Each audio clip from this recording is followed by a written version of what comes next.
ಹರಿತೋಪಲಾಭಂ ತರ್ಕಾಭಯೇತಂ ವಿಧಿಶರ್ವಪೂರ್ವಗೀರ್ವಾಣವಿಜ್ಞಾನದಮಾನತೋಸ್ಮಿ ಪ್ರಥಮೋ ಹನುಮಾನ್ನಾಮ ದ್ವಿತೀಯೋ ಭೀಮಯೇವ ಚ ಪೂರ್ಣಪ್ರಜ್ಞಸ್ತೃತೀಯಸ್ತು ಭಗವತ್ಕಾರ್ಯಸಾಧಕಃ ಬುದ್ಧಿರ್ಬಲಂ ಯಶೋಧೈರ್ಯಂ ನಿರ್ಭಯತ್ವಂ ಅರೋಗತಾ ಅಜಾಡ್ಯಂ ವಾಕ್ಪಟುತ್ವಂ ಚ ಹನುಮತ್ ಸ್ಮರಣಾದ್ ಭವೇತ್ ಪೃಥ್ವೀಮಂಡಲಮಧ್ಯಸ್ಥಾಃ ಪೂರ್ಣಬೋಧಮತಾನುಗಾಃ ವೈಷ್ಣವಾ ವಿಷ್ಣುಹೃದಯಾಃ ತಾನ್ನಮಸ್ಯೆ ಗುರುನ್ ಮಮ ಜನ್ಮಾದ್ಯಸ್ಯ ಯತೋನ್ಮಯಾತ್ ಇತರತಶ್ಚಾರ್ಥೇಷ್ವಭಿಜ್ಞಸ್ವರಾಟ್ ತೇನೇ ಬ್ರಹ್ಮಹೃದಾಯ ಆದಿಕವಯೇ ಮುಹ್ಯಂತಿ ಯಂ ಸೂರಯಃ ತೇಜೋ ವಾರಿಮೃದಾಂ ಯಥಾ ವಿನಿಮಯೋ ಯತ್ರ ತ್ರಿಸರ್ಗೋ ಮೃಷಾ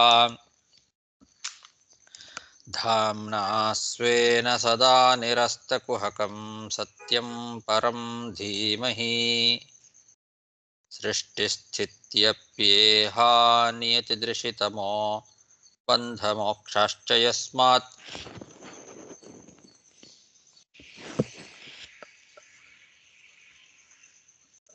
ಅಸ್ಯ ಶ್ರೀ ಬ್ರಹ್ಮರುದ್ರ ಪ್ರಭೃತಿ ಸುರನರದ್ವೀಷಶತ್ರುತ್ಮಕಸ್ಯ ವಿಷ್ಣೋರ್ವ್ಯಸ್ತಾಃ ಸಮಸ್ತಾಃ ಸಕಲಗುಣನಿಧಿಃ ಸರ್ವದೋಷವ್ಯಪೇತಃ ಪೂರ್ಣಾನಂದೋ ವ್ಯಯೋ ಯೋ ಗುರುರಪಿ ಪರಮಃ ಚಿಂತಯೇತಂ ಮಹಾಂತಂ ಯಂ ಪ್ರವ್ರಜन्तಮನುಪೇತಮಪೇತಕೃತ್ಯಂ ದ್ವೈಪಾಯನೋ ವಿರಹಕಾತರ ಆಜುಹಾವ ಪುತ್ರೇತಿ ತನ್ಮಯತಯಾ ತರವೋಪಿ ನೇದುಃ तं ಸರ್ವಭೂತಹೃದಯಂ ಮುನಿಮಾನತೋಸ್ಮಿ ಶ್ರೀಗುರುಭ್ಯೋ ನಮಃ ಹರಿಃ ಓಂ.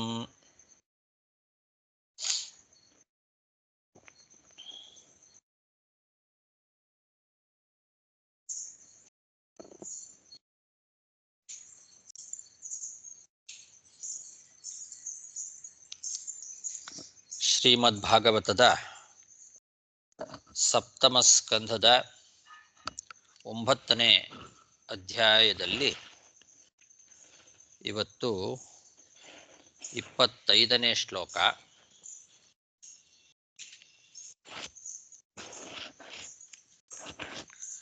ಕುತ್ರಾಶಿಷಶ್ರುತಿಸುಖಾ ಮೃಗತೃಷ್ಣರೂಪಾಃ ವೇದಂ ಕಲೇವರಮಶೇಷರುಜಾಂ ವಿರೋಹಂ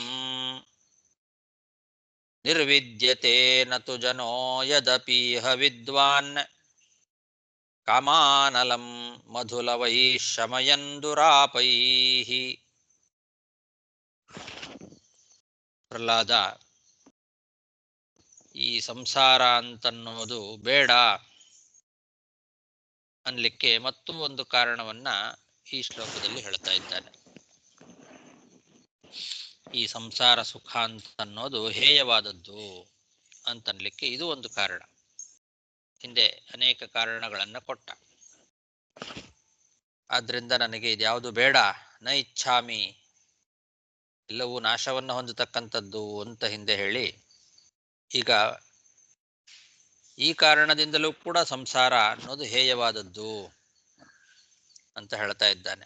ಏನು ಅಂದ್ರೆ, ಭೋಗ ವಸ್ತುಗಳೆಲ್ಲ ಕೇಳಲಿಕ್ಕೆ ಒಳ್ಳೆ ಆಕರ್ಷಕ, ಶ್ರುತಿ ಸುಖಾಹ ಅಂತ ಕೇಳಲಿಕ್ಕೆ ಬಹಳ ಒಳ್ಳೆಯದು, ಬಹಳ ಚೆನ್ನಾಗಿರುತ್ತೆ. ಆದರೆ ಆ ವಸ್ತುಗಳು ಮರುಮರೀಚಿಕೆಯಂತೆ, ಮೃಗತೃಷ್ಣ ರೂಪಾಹ ಅಂತ. ಮರುಮರೀಚಿಕೆ ಅಂದ್ರೆ ದೂರದಲ್ಲಿ ನೋಡ್ಲಿಕ್ಕೆ ಚೆನ್ನಾಗಿರುತ್ತೆ, ನೀರಿದೆ ಅಂತ ಅನ್ಸತ್ತೆ ಮರಳುಗಾಡು ಪ್ರದೇಶದಲ್ಲಿ. ನಿಜವಾಗ್ಲೂ ನೀರಿದೆಯೇ ಅಂತ ತಿಳ್ಕೊಂಡು ಕಷ್ಟಪಟ್ಟು ಅಲ್ಲಿ ತನಕ ಹೋಗಿ ನೋಡಿದರೆ ಅದು ನೀರಲ್ಲ. ನೋಡಲಿಕ್ಕೆ ಬಹಳ ಸಂತೋಷವಾಗತ್ತೆ. ನೀರು ಸಿಕ್ತು, ನನಗೆ ನೀರು, ಆರಾಮಾಗಿ ನೀರು ಕುಡಿಬೋದು ಅಂತ ಅನ್ನೋ ಆಸೆಯಿಂದ ಹೋಗಿ ನೋಡಿದರೆ ನೀರೇ ಇರೋದಿಲ್ಲ. ಆ ಥರ ಅದು ಮೃಗತೃಷ್ಣ ಅಂದರೆ ಹಾಗೆ. ಆ ರೀತಿ ಈ ಸಂಸಾರ ಸುಖ ನೋಡಲಿಕ್ಕೆ ಕೇಳಲಿಕ್ಕೆ ಬಹಳ ಚೆನ್ನಾಗಿರುತ್ತೆ. ಆದರೆ ಆ ವಸ್ತುಗಳೆಲ್ಲ ಯಾವುದು ಶಾಶ್ವತವಾದದ್ದಲ್ಲ.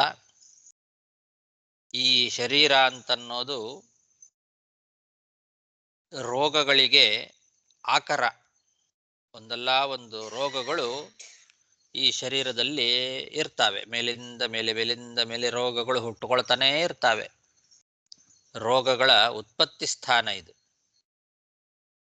ಅಶೇಷ ರುಜಾಂ ವಿರೋಹಂ.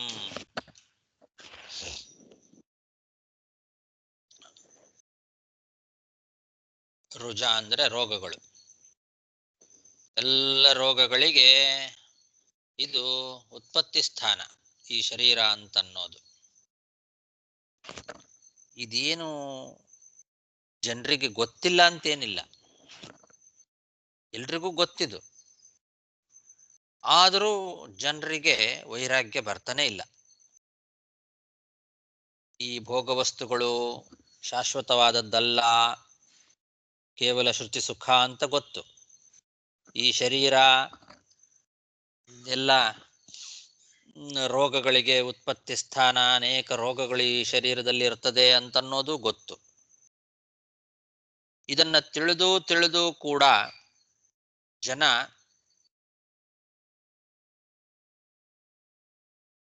ಅಲ್ಪವಾದ ಭೋಗದ ಸುಖವನ್ನ ಪಡಬೇಕು ಅಂತನೇ ಪ್ರಯತ್ನ ಮಾಡ್ತಾರೆ. ಅಲ್ಪ ಭೋಗಗಳಿಂದ ಈ ಶರೀರವನ್ನ ತೃಪ್ತಿಪಡಿಸ್ಲಿಕ್ಕೆ ಪ್ರಯತ್ನ ಮಾಡ್ತಾರೆ. ಕಾಮಾನಲಂ ಮಧುಲವೈಹಿ ಶಮಯನ್. ಕಾಮ ಅಂತನ್ನೋ ಬೆಂಕಿ ಏನಿದೆ, ಆ ಬಯಕೆ, ಅದು ಆರೋದೇ ಇಲ್ಲ. ಅದು ಆ ಬೆಂಕಿ, ಅದನ್ನ ಎಷ್ಟು ತೃಪ್ತಿಪಡಿಸಿದರೂ ಕೂಡ ಆ ಬೆಂಕಿ ಉರಿತಾನೇ ಇರ್ತದೆ. ಕಾಮಾನಲ, ಕಾಮ ಅಂತನ್ನೋ ಬೆಂಕಿ, ಅದನ್ನು ಆರಿಸ್ಲಿಕ್ಕೆ ಆಗೋದೇ ಇಲ್ಲ. ಮಧುಲವೈಹಿ, ಅಲ್ಪವಾದ ಭೋಗ ಸುಖಗಳನ್ನ ಅದಕ್ಕೆ ಕೊಟ್ಟು ತೃಪ್ತಿಪಡಿಸ್ಲಿಕ್ಕೆ ಪ್ರಯತ್ನ ಮಾಡ್ತಾನೆ ಇರ್ತಾನೆ ಜೀವ. ಎಷ್ಟಾದರೂ ವೈರಾಗ್ಯ ಬರೋದಿಲ್ಲ. ಈ ಶರೀರ ಇಷ್ಟು ನಶ್ವರವಾದದ್ದು, ರೋಗಗಳಿಗೆ ಆಶ್ರಯವಾದದ್ದು ಅಂತನೂ ಗೊತ್ತು. ವಸ್ತುಗಳೆಲ್ಲ ಆಕರ್ಷಕ, ಕೇಳಲಿಕ್ಕೆ ಮಾತ್ರ ಮರುಮರಿಚಿಕೆಯಂತೆ ಅಂತನೂ ಗೊತ್ತು. ಇದನ್ನೆಲ್ಲ ತಿಳಿದು ಯದಪೀಹ ವಿದ್ವಾನ್, ತಿಳಿದು ಕೂಡ ಮತ್ತು ಅಲ್ಪವಾದ ಸುಖ ಭೋಗಗಳಿಂದ ಆ ಕಾಮ ಅನ್ನೋ ಬೆಂಕಿಯನ್ನ ಆರಿಸ್ಲಿಕ್ಕೆ ಪ್ರಯತ್ನ ಮಾಡ್ತಾನೆ ಇದ್ದಾನೆ. ಅದು ಆರ್ತಾನೆ ಇಲ್ಲ, ಆದ್ರೂ ವೈರಾಗ್ಯ ಬರ್ತಾ ಇಲ್ಲ. ಕುತ್ರಾಶಿಷ ಶ್ರುತಿ ಸುಖಾ ಮೃಗತೃಷ್ಣ ರೂಪಾಃ ವೇದಂ ಕಲೇವರಮಶೇಷ ರುಜಾಂ ವಿರೋಹಂ ನಿರ್ವಿದ್ಯತೆ ನತು ಜನೋ ಯದಪೀಹ ವಿದ್ವಾನ್ ಕಾಮಾನಲಂ ಮಧುಲವೈಃ ಶಮಯನ್ ದುರಾಪೈಃ.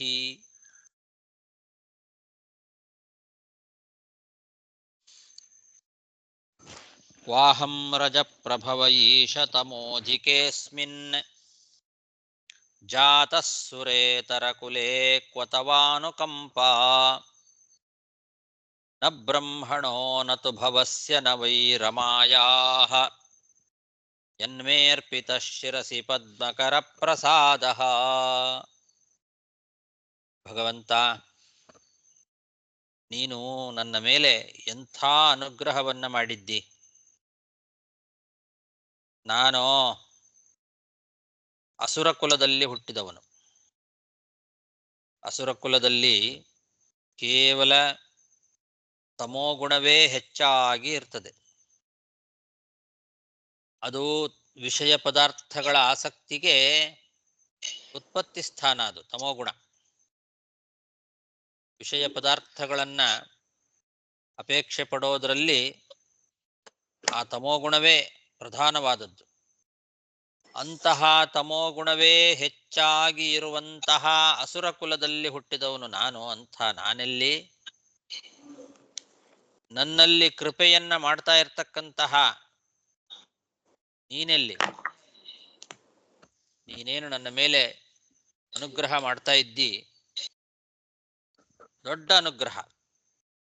ತವ ಅನುಕಂಪಾಕ್ವ, ನನ್ನ ಮೇಲೆ ನೀನು ತೋರಿಸ್ತಾ ಇರ್ತಕ್ಕಂತಹ ಈ ಅನುಕಂಪೆಯಲ್ಲಿ ತಮೋಗುಣವೇ ಹೆಚ್ಚಾಗಿ ಇರುವಂತಹ ಅಸುರಕುಲದಲ್ಲಿ ಹುಟ್ಟಿದ ನಾನೆಲ್ಲಿ? ಆದರೂ ನೀನು ನನ್ನ ತಲೆ ಮೇಲೆ ಕೈ ಇಟ್ಟಿದ್ದಿ. ನೀ ಏನು ನನ್ನ ಮೇಲೆ ಪ್ರೀತಿಯಿಂದ ನನ್ನ ತಲೆ ಮೇಲೆ ಕೈ ಇಟ್ಟಿದ್ದಿ, ಈ ರೀತಿ ನೀನು ಬ್ರಹ್ಮನ ತಲೆ ಮೇಲೂ ಇಡ್ಲಿಲ್ಲ, ಭವ ಅಂದ್ರೆ ರುದ್ರನ ತಲೆ ಮೇಲೂ ಕೈ ಇಟ್ಟಿಲ್ಲ, ನವೈ ರಮಾಯಾಹ ಲಕ್ಷ್ಮೀದೇವಿಯ ತಲೆ ಮೇಲೂ ಕೈ ಇಡಲಿಲ್ಲ. ಆ ರೀತಿ ನನ್ನ ಮೇಲೆ ಅನುಕಂಪೆಯನ್ನು ತೋರಿಸಿ ನನ್ನ ತಲೆ ಮೇಲೆ ಕೈ ಇಟ್ಟಿದ್ದಿ. ದೊಡ್ಡ ಅನುಗ್ರಹ ಭಗವಂತ ನೀನು ಮಾಡಿದ್ದು ಅಂತ ಪ್ರಹ್ಲಾದ ಸ್ತೋತ್ರ ಮಾಡ್ತಾ ಇದ್ದಾನೆ. ಈ ಶ್ಲೋಕದ ಅಭಿಪ್ರಾಯವನ್ನು ನೋಡಿದರೆ ಬ್ರಹ್ಮದೇವರ, ರುದ್ರದೇವರ ಅಷ್ಟೇ ಯಾಕೆ ಲಕ್ಷ್ಮೀದೇವಿಯ ಮೇಲೂ ಇಲ್ಲದೆ ಇರುವಷ್ಟು ಪ್ರೀತಿ ಪ್ರಹ್ಲಾದನ ಮೇಲೆ ಇದೆ ಅನ್ನೋ ರೀತಿಯಲ್ಲಿ ಕಾಣಿಸ್ತದೆ. ಯಾಕೆಂದ್ರೆ ನನ್ನ ತಲೆ ಮೇಲೆ ನೀ ಏನು ಕೈ ಇಟ್ಟಿದ್ದಿ, ಇದು ಈ ರೀತಿ ನೀನು ಲಕ್ಷ್ಮೀದೇವಿ ತಲೆ ಮೇಲೂ ಕೈ ಇಟ್ಟಿಲ್ಲ, ಬ್ರಹ್ಮದೇವರ ತಲೆ ಮೇಲೂ ಇಟ್ಟಿಲ್ಲ, ರುದ್ರದೇವರ ತಲೆ ಮೇಲೂ ಕೈ ಇಟ್ಟಿಲ್ಲ, ನನ್ನ ತಲೆ ಮೇಲೆ ಕೈ ಇಟ್ಟಿದ್ದಿ ಅಂತ. ಇದು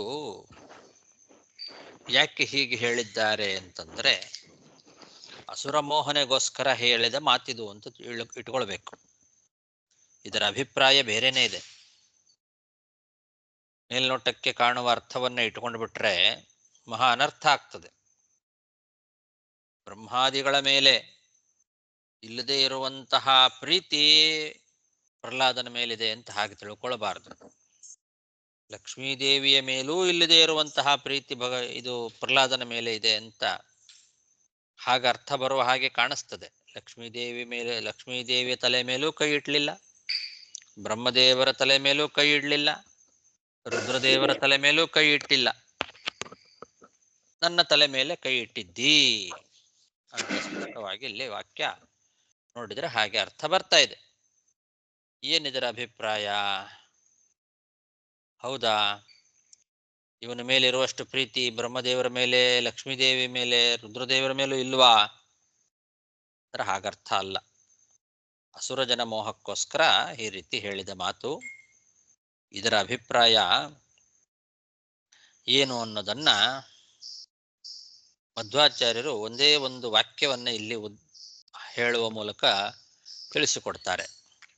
ರಮಾದೀನಾಂ ಇದಾನೀಂ ನಾರ್ಪಿತಃ ಅಂತ ಇಷ್ಟೇ ಆಚಾರ್ಯರ ತಾತ್ಪರ್ಯ. ರಮಾದೀನಾಂ ಇದಾನೀಂ ನಾರ್ಪಿತಃ ಅಂತ. ಏನ್ ಹಿಂಗಂದ್ರೆ ಅಂದ್ರೆ ರಮಾ ಬ್ರಹ್ಮಾದಿಗಳ ಮೇಲೆ ತಲೆ ಮೇಲೆ ಕೈ ಇಡೋದು ಇದಾನೀಮೇವನ, ಈಗ ಮಾತ್ರ ಅಲ್ಲ, ಯಾವಾಗ್ಲೂ ನೀನು ಅವ್ರ ತಲೆ ಮೇಲೆ ಕೈ ಇಟ್ಟು ಅನುಗ್ರಹ ಮಾಡ್ತಾನೆ ಇದ್ದಿ. ಅಲ್ಪನಾದಂತಹ ನನ್ನ ತಲೆ ಮೇಲೆ ಈಗ ಕೈ ಇಟ್ಟಿದ್ದಿ ಅಂತ ಹೀಗರ್ಥ. ಅದಕ್ಕೆ ನ ಬ್ರಹ್ಮಣಃ ನತು ಭವಸ್ಯ ನವೈ ರಮಾಯಾಹ ಅಂದ್ರೇನು? ಬ್ರಹ್ಮದೇವರ ತಲೆ ಮೇಲೆ, ರುದ್ರದೇವರ ತಲೆ ಮೇಲೆ, ಲಕ್ಷ್ಮೀದೇವಿಯ ತಲೆ ಮೇಲೆ ನೀನು ಈಗ ಮಾತ್ರ ತಲೆ ಮೇಲೆ ಕೈ ಇಟ್ಟದ್ದಲ್ಲ, ಯಾವಾಗ್ಲೂ ಇಟ್ಟಿರ್ತಿದೆ ಅವ್ರ ತಲೆ ಮೇಲೆ ಕೈ ನೀನು. ಅಂತಹ ಕೈಯನ್ನ ಈಗ ನನ್ನ ಮೇಲೂ ಇಟ್ಟಿದ್ದಿ ಅಂತ ಈ ಅಭಿಪ್ರಾಯದಲ್ಲಿ ಅದು ಹೇಳ್ತಾ ಇರೋದು. ಅಲ್ಪನಾದಂತಹ ನಾನು ನನ್ನ ತಲೆ ಮೇಲೆ ಈಗ ಮಾತ್ರ ತಲೆ ಮೇಲೆ ಕೈ ಇಡ್ತಾ ಇದ್ದಿ, ರಮಾ ಬ್ರಹ್ಮಾದಿಗಳ ತಲೆ ಮೇಲೆ ನೀನು ಈಗ ಮಾತ್ರ ಇಡೋದಲ್ಲ, ಸದಾಕಾಲ ನಿನ್ನ ಅನುಗ್ರಹ ಹಸ್ತವನ್ನು ಅವ್ರ ಮೇಲೆ ಯಾವಾಗಲೂ ಇಟ್ಟಿರ್ತಿದ್ದೀ ಅಂತ. ರಮಾದೀನಾಂ ಇದಾನೀಂ ನಾರ್ಪಿತಃ, ರಮಾದಿಗಳ ತಲೆ ಮೇಲೆ ಈಗ ಮಾತ್ರ ಅಲ್ಲ, ಈಗ ಈ ಇದಾನೀಂತನ ನ ಬ್ರಹ್ಮಣಃ ಇತ್ಯಾದಿ ಇದಾನೀಂತನ ವೃತ್ತಾಪೇಕ್ಷೆಯ, ಈಗ ಮಾತ್ರ ಅವ್ರ ತಲೆ ಮೇಲೆ ಕೈ ಇಟ್ಟದ್ದಲ್ಲ, ಯಾವಾಗಲೂ ಇಟ್ಟಿರ್ತಿದ್ದೀನಿ ನೀನು, ಆದ್ರೆ ಈಗ ನನ್ನ ತಲೆ ಮೇಲೆ ಕೈ ಇಟ್ಟಿದ್ದೀ ಅಂತ.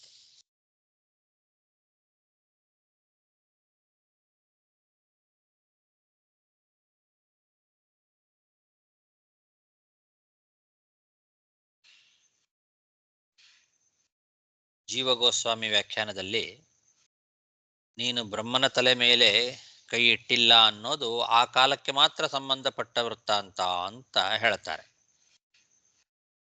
ಆ ಕಾಲಕ್ಕೆ ಮಾತ್ರ ಸಂಬಂಧಪಟ್ಟದ್ದು ಅಂದ್ರೆ ಈಗ ಹೇಳೋ ಸಮಯದಲ್ಲಿ ಬ್ರಹ್ಮದೇವರ ತಲೆ ಮೇಲೆ ಕೈ ಇರಲಿಲ್ಲ, ಬಾಕಿ ಸಮಯದಲ್ಲಿ ಬ್ರಹ್ಮದೇವರ ತಲೆ ಮೇಲೆ ಕೈ ಇದ್ದೇ ಇರ್ತದೆ ಭಗವಂತಂದು ಅಂತ ಹಾಗೆ ಅಭಿಪ್ರಾಯ ಹೇಳ್ತಾರೆ. ಅದು ಕೂಡ ಸರಿಯಲ್ಲ, ಯಾಕೆಂದ್ರೆ ಬ್ರಹ್ಮದೇವರ ತಲೆ ಮೇಲೆ ಸದಾ ಭಗವಂತನ ಅನುಗ್ರಹ ಹಸ್ತ ಇದ್ದೇ ಇರ್ತದೆ. ಅದಕ್ಕೂ ಮೇಲೆ ರಮಾದೇವಿ, ಅವಳ ತಲೆ ಮೇಲೆ ಯಾವಾಗಲೂ ಭಗವಂತನ ಕೈ ಇದ್ದೇ ಇರ್ತದೆ. ಹಾಗಾಗಿ ರಮಾ ಬ್ರಹ್ಮಾದಿಗಳು ಮಾಡುವಂತಹ ಭಕ್ತಿ ಅದು ಅಧಿಕವಾದದ್ದು, ಸದಾ ಅವರ ಮೇಲೆ ಭಗವಂತನ ಅನುಗ್ರಹ ಇದ್ದೇ ಇರ್ತದೆ. ಹಾಗಾಗಿ ಈ ಅಭಿಪ್ರಾಯನೇ ಸರಿಯಾದದ್ದು.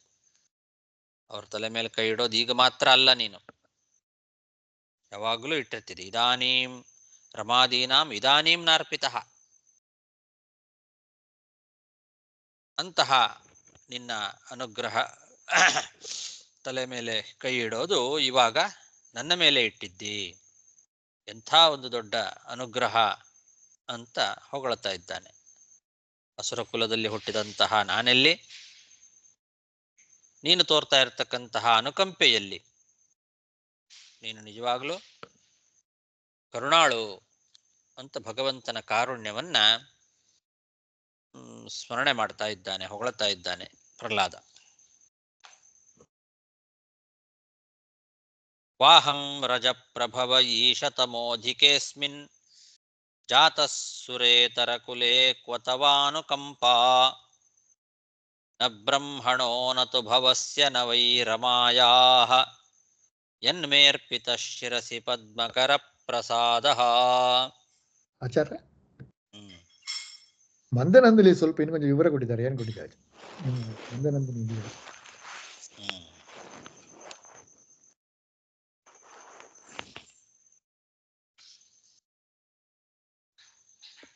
ಯಾವುದು? ನಾ ಬ್ರಹ್ಮಣಃ ನತು ಭವಸ್ಯ ನ ವೈ ರಮಯಾ ಇತಿ ಯೋಜನಾ ವಸ್ತುತಸ್ತು ಮೇ ಇದಾನಿಂ ಅರ್ಪಿತಃ ತೇಷು ಸದಾ ಅರ್ಪಿತಃ. ಮೇ ಇದಾನಿಂ ಅರ್ಪಿತಃ, ನನ್ನ ತಲೆ ಮೇಲೆ ಈಗಿಟ್ಟಿದ್ದಿ. ತೇಷು ಅವರ ತಲೆ ಮೇಲೆ ಸದಾ ಅರ್ಪಿತಃ, ಯಾವಾಗಲೂ ಇಟ್ಟಿರ್ತಿದ್ದಿ. ಮದಪೇಕ್ಷೆಯ ಭಕ್ತಿ ಜ್ಞಾನಾದೇಹ ಸುಖಸ ಚ ತೇಷು ಶ್ರುತವು ಆಧಿಕ್ಯಾತ್, ನನಗಿಂತ ಅವರ ಭಕ್ತಿ ಜ್ಞಾನಗಳು ಯಾವಾಗಲೂ ಜಾಸ್ತಿನೇ, ಮೋಕ್ಷದಲ್ಲೂ ಹೆಚ್ಚಾಗಿರ್ತದೆ. ಈಗಲೂ ಜಾಸ್ತಿ ಇದೆ, ಮೋಕ್ಷದಲ್ಲೂ ಜಾಸ್ತಿಯಾಗೇ ಇರ್ತದೆ ಅವ್ರದ್ದು. ಅವರ ಭಕ್ತಿ ಜ್ಞಾನಗಳು ನನಗಿಂತ ಜಾಸ್ತಿ ಯಾವಾಗಲೂ ಇದ್ದೇ ಇರ್ತದೆ. ಯಾಕೆಂದರೆ ತಾರತಮ್ಯ ಅಂತನ್ನೋದು ಅದು ಯಾವತ್ತೂ ಕೂಡ ಹೋಗೋದಿಲ್ಲ. ಸರ್ವಥಾಪಿ ಅಪನೇತು ಅಶಕ್ಯತ್ವಾತ್. ಈಗಲೂ ತಾರತಮ್ಯದಲ್ಲಿ ಅವರು ಯಾವಾಗಲೂ ಎತ್ತರದವರೇ, ಮೋಕ್ಷಕ್ಕೆ ಹೋದ ಮೇಲೂ ತಾರತಮ್ಯದಲ್ಲಿ ಅವರು ಯಾವಾಗಲೂ ನನಗಿಂತ ದೊಡ್ಡವರೇ ಅಂತ. ಆದ್ರಿಂದ ಅತಯೇವ ತಾತ್ಪರ್ಯಂ, ಅದಕ್ಕೆ ಆಚಾರ್ಯ ತಾತ್ಪರ್ಯ ಬರೆದದ್ದು ರಮಾದೀನಾಂ ಇದಾನೀಂ ನಾರ್ಪಿತಃ ಅಂತ. ರಮಾದೀನಾಂ ಅಧಿಕೋದಯೇಪಿ ಅಧಿಕತ್ವಾತ್, ಅವ್ರು ಯಾವಾಗಲೂ ಹೆಚ್ಚಿನ ಸೇವೆಯನ್ನು ಮಾಡ್ತಾನೆ ಇರ್ತಾರೆ, ಹೆಚ್ಚಿನ ಅನುಗ್ರಹ ಅವ್ರ ಮೇಲೆ ಇದ್ದೇ ಇರ್ತದೆ. ಶ್ರೀ ಬ್ರಹ್ಮ ಬ್ರಾಹ್ಮಿ ವೀಂದ್ರಾದಿ ತ್ರಿಕ ತಸ್ತ್ರೀ ಪುರುಷ್ಟುತಾಃ ತದನ್ಯೇ ಚ ಕ್ರಮಾದೇವ ಸದಾ ಮುಕ್ತೌ ಸೃತಾವಪಿ ಹರಿಭಕ್ತೋ ಚ ತತ್ತಜ್ಞಾನೇ ಸುಖೇ ಚ ನಿಯಮೇನ ತು ಪರತಃ ಸ್ವತಃ ಕರ್ಮತೋ ವಾ ನ ಕಥಂಚಿದ್ ಅನ್ಯಥಾ ಇತಿ ಬ್ರಹ್ಮತರ್ಕೇ. ಬ್ರಹ್ಮತರ್ಕದ ವಾಕ್ಯವನ್ನ ಮಂದನಂದಿನಿಯವರು ಉದಾಹರಿಸ್ತಾ ಇದ್ದಾರೆ. ಬ್ರಹ್ಮ ಮತ್ತು ಬ್ರಾಹ್ಮಿ ಅಂದರೆ ಬ್ರಹ್ಮನ ಪತ್ನಿ, ವೀಂದ್ರ ಇವರ 3 ಜನ ಸ್ತ್ರೀ ಪುರುಷ ಇಷ್ಟು ಜನ ಯಾವಾಗಲೂ ತಾರತಮ್ಯಾನುಸಾರವಾಗಿ ಅವರ ಭಕ್ತಿ ಜಾಸ್ತಿಯಾಗಿ ಇದ್ದೇ ಇರ್ತದೆ. ಅದು ಇಲ್ಲಿಯೂ ಅಷ್ಟೇ, ಮೋಕ್ಷದಲ್ಲೂ ಅಷ್ಟೇ ಅಂತ. ಕಿಂತು ಸರ್ವದಾ ಅರ್ಪಿತಃ ಇತಿ ಗ್ರಾಹ್ಯಂ. ಯಾವಾಗಲೂ ಅವ್ರ ತಲೆ ಮೇಲೆ ಕೈ ಇಟ್ಟಿರ್ತಿದಿ ಅಂತ ಇಟ್ಕೊಳ್ಬೇಕು. ಅಲ್ಲಿ ಇಂದ್ರಾದಿತ್ರಿಕಂ ಅಂದ್ರೆ ಗರುಡ ಶೇಷ ರುದ್ರರು. ಅಲ್ಲಿ ಪರತಃ ಸ್ವತಃ ಕರ್ಮತೋ ವಾನ ಕದಂಚಿತ್ ತತ್ ಅನ್ಯತಾ ಇತಿ, ಅದೇ ಹಂಗಂದ್ರೆ ಏನಂತ ಹೇಳ್ತಾರೆ? ಪರತಃ ಸ್ವತಃ ಕರ್ಮತೋ ವಾ ನ ಕಥಂಚಿತ್ ತದನ್ಯಥಾ. ಈ ತಾರತಮ್ಯ ಯಾವತ್ತೂ ವ್ಯತ್ಯಾಸ ಆಗೋದಿಲ್ಲ ಅಂತ. ಅದು ಪರತಃ ಆಗಲಿ ಸ್ವತಃ ಆಗಲಿ ಅಥವಾ ಕರ್ಮತಃ ಆಗಲಿ. ಪರತಃ ಅಂದರೆ ಬೇರೆ ಯಾರೂ ಅದನ್ನು ವ್ಯತ್ಯಾಸ ಮಾಡಲಿಕ್ಕೆ ಸಾಧ್ಯ ಇಲ್ಲ. ಸ್ವತಃ ಅಂತಂದರೆ ತಾನಾಗೆ ವ್ಯತ್ಯಾಸ ಆಗೋದೂ ಇಲ್ಲ. ಅಥವಾ ಕರ್ಮತಃ ಅಂದರೆ ಯಾವುದೇ ರೀತಿ ಕರ್ಮಗಳನ್ನು ಮಾಡಿದ್ರಿಂದಲೂ ಅದು ವ್ಯತ್ಯಾಸ ಆಗೋದಿಲ್ಲ. ಎಷ್ಟೇ ಕರ್ಮಗಳನ್ನು ಮಾಡಲಿ ಆ ತಾರತಮ್ಯ ಮಾತ್ರ ವ್ಯತ್ಯಾಸ ಆಗೋದಿಲ್ಲ ಅಂತರ್ಥ. ಇಲ್ಲಿ ತಾರತಮ್ಯ ಮತ್ತು ಮುಕ್ತಿಯಲ್ಲಿ ಕೂಡ ಭಕ್ತಿ ಜಾಸ್ತಿ ಇದೆ ಅನ್ನೋ ಒಂದು ಎಕ್ಸ್ಟ್ರಾ ಪಾಯಿಂಟ್ ಸಿಗುತ್ತೆ. ಹೌದು, ಮೋಕ್ಷದಲ್ಲೂ ಈ ತಾರತಮ್ಯ ಇದ್ದೇ ಇರ್ತದೆ. ಶ್ರುತವ್ವ ಮುಕ್ತವ್ವ, ಸಂಸಾರದಲ್ಲೂ ಮತ್ತು ಮುಕ್ತಿಯಲ್ಲಿ ಎರಡು ಕಾಲದಲ್ಲಿಯೂ ಕೂಡ ಹರಿಭಕ್ತಿಯಲ್ಲಿ ಜ್ಞಾನ ಮತ್ತು ಸುಖಗಳಲ್ಲಿ ನಿಯಮೇನ ತಾರತಮ್ಯ ಇದ್ದೇ ಇದೆ. ಅದು ವ್ಯತ್ಯಾಸ ಆಗೋದಿಲ್ಲ, ಯಾವ ಕಾರಣದಿಂದಲೂ ವ್ಯತ್ಯಾಸ ಆಗೋದಿಲ್ಲ ಅಂತರ್ಥ. ಪುರುಷ್ಟುತ ಅಂದರೆ ಇಂದ್ರ, ಇಂದ್ರನ ಜೊತೆಗೆ ಕಾಮನನ್ನು ಇಟ್ಟುಕೊಳ್ಬೇಕು.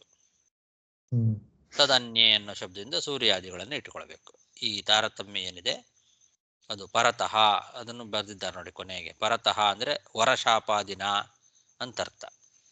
ಯಾರಾದರೂ ವರ ಕೊಟ್ಟು ಶಾಪ ಕೊಟ್ಟು ಅದನ್ನು ವ್ಯತ್ಯಾಸ ಮಾಡ್ಲಿಕ್ಕಾಗತ್ತಾ ಬೇರೆಯವರಿಂದ ಅಂದರೆ ಪರತಃ ಅಪಿ ಆಗೋದಿಲ್ಲ. ಸ್ವತಃ ಅಂದರೆ ಸ್ವಭಾವತಃನೂ ಅದು ವ್ಯತ್ಯಾಸ ಆಗೋದಿಲ್ಲ. ಕರ್ಮತಃ ಅಂದರೆ ಅತ್ಯುತ್ಕಟ ತಪ ಆದಿತಃ, ಅತ್ಯುತ್ಕಟವಾದ ತಪಸ್ಸು ಮೊದಲಾದವುಗಳನ್ನು ಮಾಡಿ ಕರ್ಮ ಮಾಡೋದ್ರಿಂದ ವ್ಯತ್ಯಾಸ ಮಾಡ್ಕೊಳ್ಳೋಣ ಅಂದರೆ ಅದರಿಂದಲೂ ಸಾಧ್ಯ ಇಲ್ಲ ಅಂತ. ಇದು ಮುಂಚೆ ಕೂಡ ನೋಡಿದ್ದೇನೆ, ಶಾಪದಿಂದ ನಮ್ಮ ತಾರತಮ್ಯ ನಾಶ ಆಗೋದಿಲ್ಲ. ಹೌದು. ನೈಷಾ ಪರಾವರಮತಿರ್ಭವತೋ ನನು ಸ್ಯಾಜ್ಜಂತೋರ್ಯಥಾತ್ಮ ಸುಹೃದೋ ಜಗತಸ್ತಥಾಪಿ ಸಂಸೇವಯಾ ಸುರತರೋರಿವತೆ ಪ್ರಸಾದಃ ಸೇವಾನುರೂಪ ಉದಯೋ ನ ಪರಾವರತ್ವಾತ್. ಎಲೆ ಭಗವಂತ, ನಿನಗೆ ಯಾರ ಮೇಲೂ ಅತಿಯಾದ ಪ್ರೀತಿ ಅಂತಾಗ್ಲಿ ಅತಿಯಾದ ದ್ವೇಷ ಅಂತಾಗ್ಲಿ ಇಲ್ಲ. ಅಂದ್ರೆ ಪಕ್ಷಪಾತ ಇಲ್ಲ ನಿನಗೆ, ಯಾರ ಮೇಲೂ ಪಕ್ಷಪಾತ ಇಲ್ಲ ನಿನಗೆ. ಇವನು ನನ್ನ ಜಾತಿಯವನು, ಇವನನ್ನು ನಾನು ಅನುಗ್ರಹ ಮಾಡಬೇಕು, ಇವನು ಬೇರೆ ಜಾತಿಯವನು, ಇವನನ್ನು ಅನುಗ್ರಹ ಮಾಡಬಾರದು ಅಂತ ಈ ರೀತಿ ಪಕ್ಷಪಾತ ಬುದ್ಧಿ ಜಗತ್ತಿನಲ್ಲಿ ನಾವು ನೋಡ್ತೇವೆ, ಎಲ್ಲಾ ಜಂತುಗಳಿಗೂ ಇದೆ. ಆದರೆ ನಿನಗಿಲ್ಲ. ನಿನಗೆ ಇಂಥ ಪಕ್ಷಪಾತ ಬುದ್ಧಿ ಯಾರ ಮೇಲೂ ಇಲ್ಲ. ಎಲ್ಲರಿಗೂ ನೀನು ಆಪ್ತಮಿತ್ರನಾಗಿದ್ದಿ. ಆತ್ಮಸಹೃದ ಜಗತಃ, ಎಲ್ಲರಿಗೂ ನೀನು ಸುಹೃತ್, ಎಲ್ಲರಿಗೂ ಬಂಧುವಾಗಿದ್ದಿ, ಎಲ್ಲರಿಗೂ ಆಪ್ತಮಿತ್ರನಾಗಿದ್ದಿ. ಹಾಗಾಗಿ ನಿನಗೆ ಇಂಥ ಪಕ್ಷಪಾತ ಬುದ್ಧಿ ಇಲ್ಲ. ಆದರೂ ಕೆಲವರಿಗೆ ಸುಖ ಕೆಲವರಿಗೆ ದುಃಖ ಆಗ್ತದಲ್ಲ ಅಂದರೆ ಅದು ಅವರವರು ಮಾಡಿದ ಕರ್ಮ. ಸೇವೆ ಮಾಡೋದ್ರಿಂದ ನೀನು ಅವರಿಗೆ ಅನುಗ್ರಹ ಮಾಡ್ತಿದ್ದಿ. ಅವರು ಎಷ್ಟು ಸೇವೆ ಮಾಡ್ತಾರೋ ಅದಕ್ಕೆ ತಕ್ಕಂತೆ ಫಲ ಕೊಡ್ತಿದ್ದಿ. ಈಗ ಲೋಕದಲ್ಲಿ ಕಲ್ಪವೃಕ್ಷ ಇದೆ. ಕಲ್ಪವೃಕ್ಷ ಎಲ್ರಿಗೂ ಒಂದೇ ರೀತಿ ಕೊಡೋದಿಲ್ಲ. ಅವ್ರು ಹೋಗಿ ಏನು ಕೇಳ್ತಾರೋ ಅದನ್ನು ಕೊಡ್ತದೆ. ಕಲ್ಪವೃಕ್ಷಕ್ಕೆ ಸೇವೆಯನ್ನು ಮಾಡೋದ್ರಿಂದಲೇ ಸಂತೋಷ, ಅದಕ್ಕೇನೂ ಬೇಕಾಗಿಲ್ಲ. ಅದು ಎಲ್ರಿಗೂ ಒಂದೇ ರೀತಿ ಫಲ ಕೊಡೋದು ಅಲ್ಲ. ಯಾರು ಹೋಗಿ ಎಷ್ಟು ಸೇವೆ ಮಾಡ್ತಾರೋ ಅಷ್ಟು ಫಲ ಕೊಡ್ತದೆ. ಸೇವೆಯಿಂದಲೇ ಕಲ್ಪವೃಕ್ಷಕ್ಕೆ ಸಂತೋಷ, ಹೇಗೋ ಹಾಗೆ ನಿನಗೂ ಅಂತ. ಸಂಸೇವಯ ಸುರತರೋಹೋ ಇವ ತೇ ಪ್ರಸಾದ. ಸುರತರೋಹೋ, ಸುರತರು ಅಂದರೆ ಕಲ್ಪವೃಕ್ಷ, ಅದರಂತೆ ನೀನು ಕೂಡ ಸಂಸೇವಯ ತೇ ಪ್ರಸಾದ, ಅವರವರ ಸೇವೆಗೆ ತಕ್ಕಂತೆ ನಿನ್ನ ಪ್ರಸಾದ ಇರ್ತದೆ.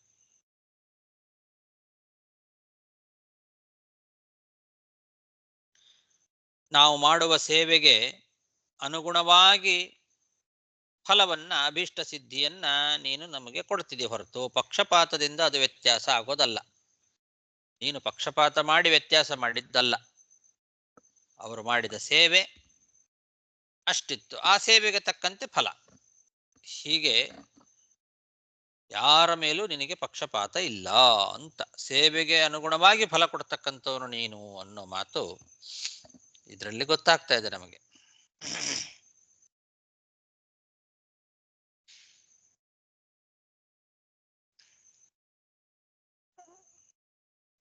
ಸ್ವರೂಪ ಯೋಗ್ಯತೆಯಲ್ಲಿ ಒಂದು ವೇಳೆ ಕಡಿಮೆ ಯಾರಿರ್ತಾರೋ ಅವರು ಹೆಚ್ಚು ಸೇವೆ ಮಾಡಿದರೆ ಅವನಿಗೆ ಹೆಚ್ಚು ಫಲವನ್ನು ಏನಾದರೂ ಭಗವಂತ ಕೊಟ್ರೆ ಅದು ಪಕ್ಷಪಾತ ಆಗೋದಿಲ್ವಾ? ಸ್ವರೂಪ ಯೋಗ್ಯತೆಯಲ್ಲಿ ಉತ್ತಮ ಅಂತ ಅನಿಸ್ಕೊಂಡವನು ಒಂದು ವೇಳೆ ಸೇವೆಯನ್ನು ಕಡಿಮೆ ಮಾಡಿದರೆ ಆ ಕಡಿಮೆ ಸೇವೆಗೆ ಕಡಿಮೆ ಫಲವನ್ನು ಕೊಟ್ರೆ ಅದು ಪಕ್ಷಪಾತ ಆಗೋದಿಲ್ವಾ ಅಂತ ಒಂದು ಪ್ರಶ್ನೆ ಇದೆ. ಸೇವೆಗೆ ಅನುರೂಪವಾಗಿ ಫಲವನ್ನ ಕೊಟ್ಟ ಮಾತ್ರಕ್ಕೆ ಪಕ್ಷಪಾತ ಅನ್ನೋ ದೋಷ ಇಲ್ಲ ಅನ್ನೋದು ಹೇಗೆ ಸಾಧ್ಯ? ಯೋಗ್ಯತೆಯಲ್ಲಿ ಕಡಿಮೆ ಇರ್ತಾನೆ, ಆದ್ರೆ ಹೆಚ್ಚು ಸೇವೆ ಮಾಡಿಬಿಡ್ತಾನೆ. ಸೇವೆಗೆ ಅನುಗುಣವಾಗಿ ಫಲವನ್ನ ಕೊಟ್ರೆ ಯೋಗ್ಯತೆಗಿಂತ ಜಾಸ್ತಿ ಫಲ ಕೊಟ್ಟಂಗಾಯ್ತಲ್ಲ. ಯಾಕೆ? ಹೆಚ್ಚು ಸೇವೆ ಮಾಡಿರ್ತಾನೆ, ಹೆಚ್ಚು ಫಲ ಕೊಡ್ತಾನೆ. ಕೆಲವರು ಯೋಗ್ಯತೆ ಜಾಸ್ತಿ ಇರ್ತದೆ ಆದ್ರೆ ಸೇವೆ ಕಡಿಮೆ ಮಾಡ್ತಾರೆ ಅಂತ ಇಟ್ಕೊಳ್ಳೋಣ. ಆದ್ರೆ ಅವರಿಗೆ ಆ ಸೇವೆಗೆ ತಕ್ಕಂತೆ ಫಲ ಕೊಟ್ರೆ ಅವರ ಯೋಗ್ಯತಾನುಸಾರ ಫಲ ಕೊಟ್ಟಂಗಾಗಲಿಲ್ಲ, ಸೇವೆಗೆ ತಕ್ಕಂತೆ ಫಲ ಕೊಟ್ಟಂಗಾಗತ್ತೆ. ಇದನ್ನ ಹೇಗೆ ಕೂಡಿಸೋದು? ಈ ಪ್ರಶ್ನೆ ಬೇರೆ ವ್ಯಾಖ್ಯಾನಕಾರರಿಗೆ ಬರೋದೇ ಇಲ್ಲ ಬಿಡಿ.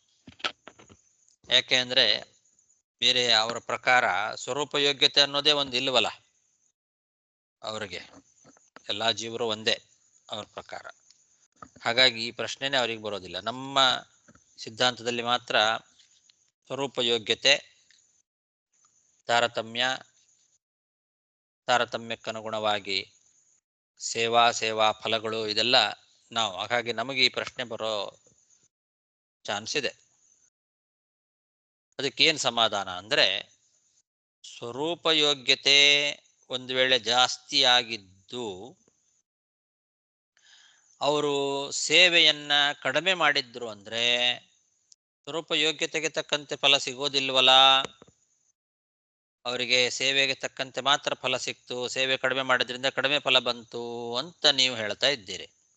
ಹಾಗಾಗೋದೇ ಇಲ್ಲ.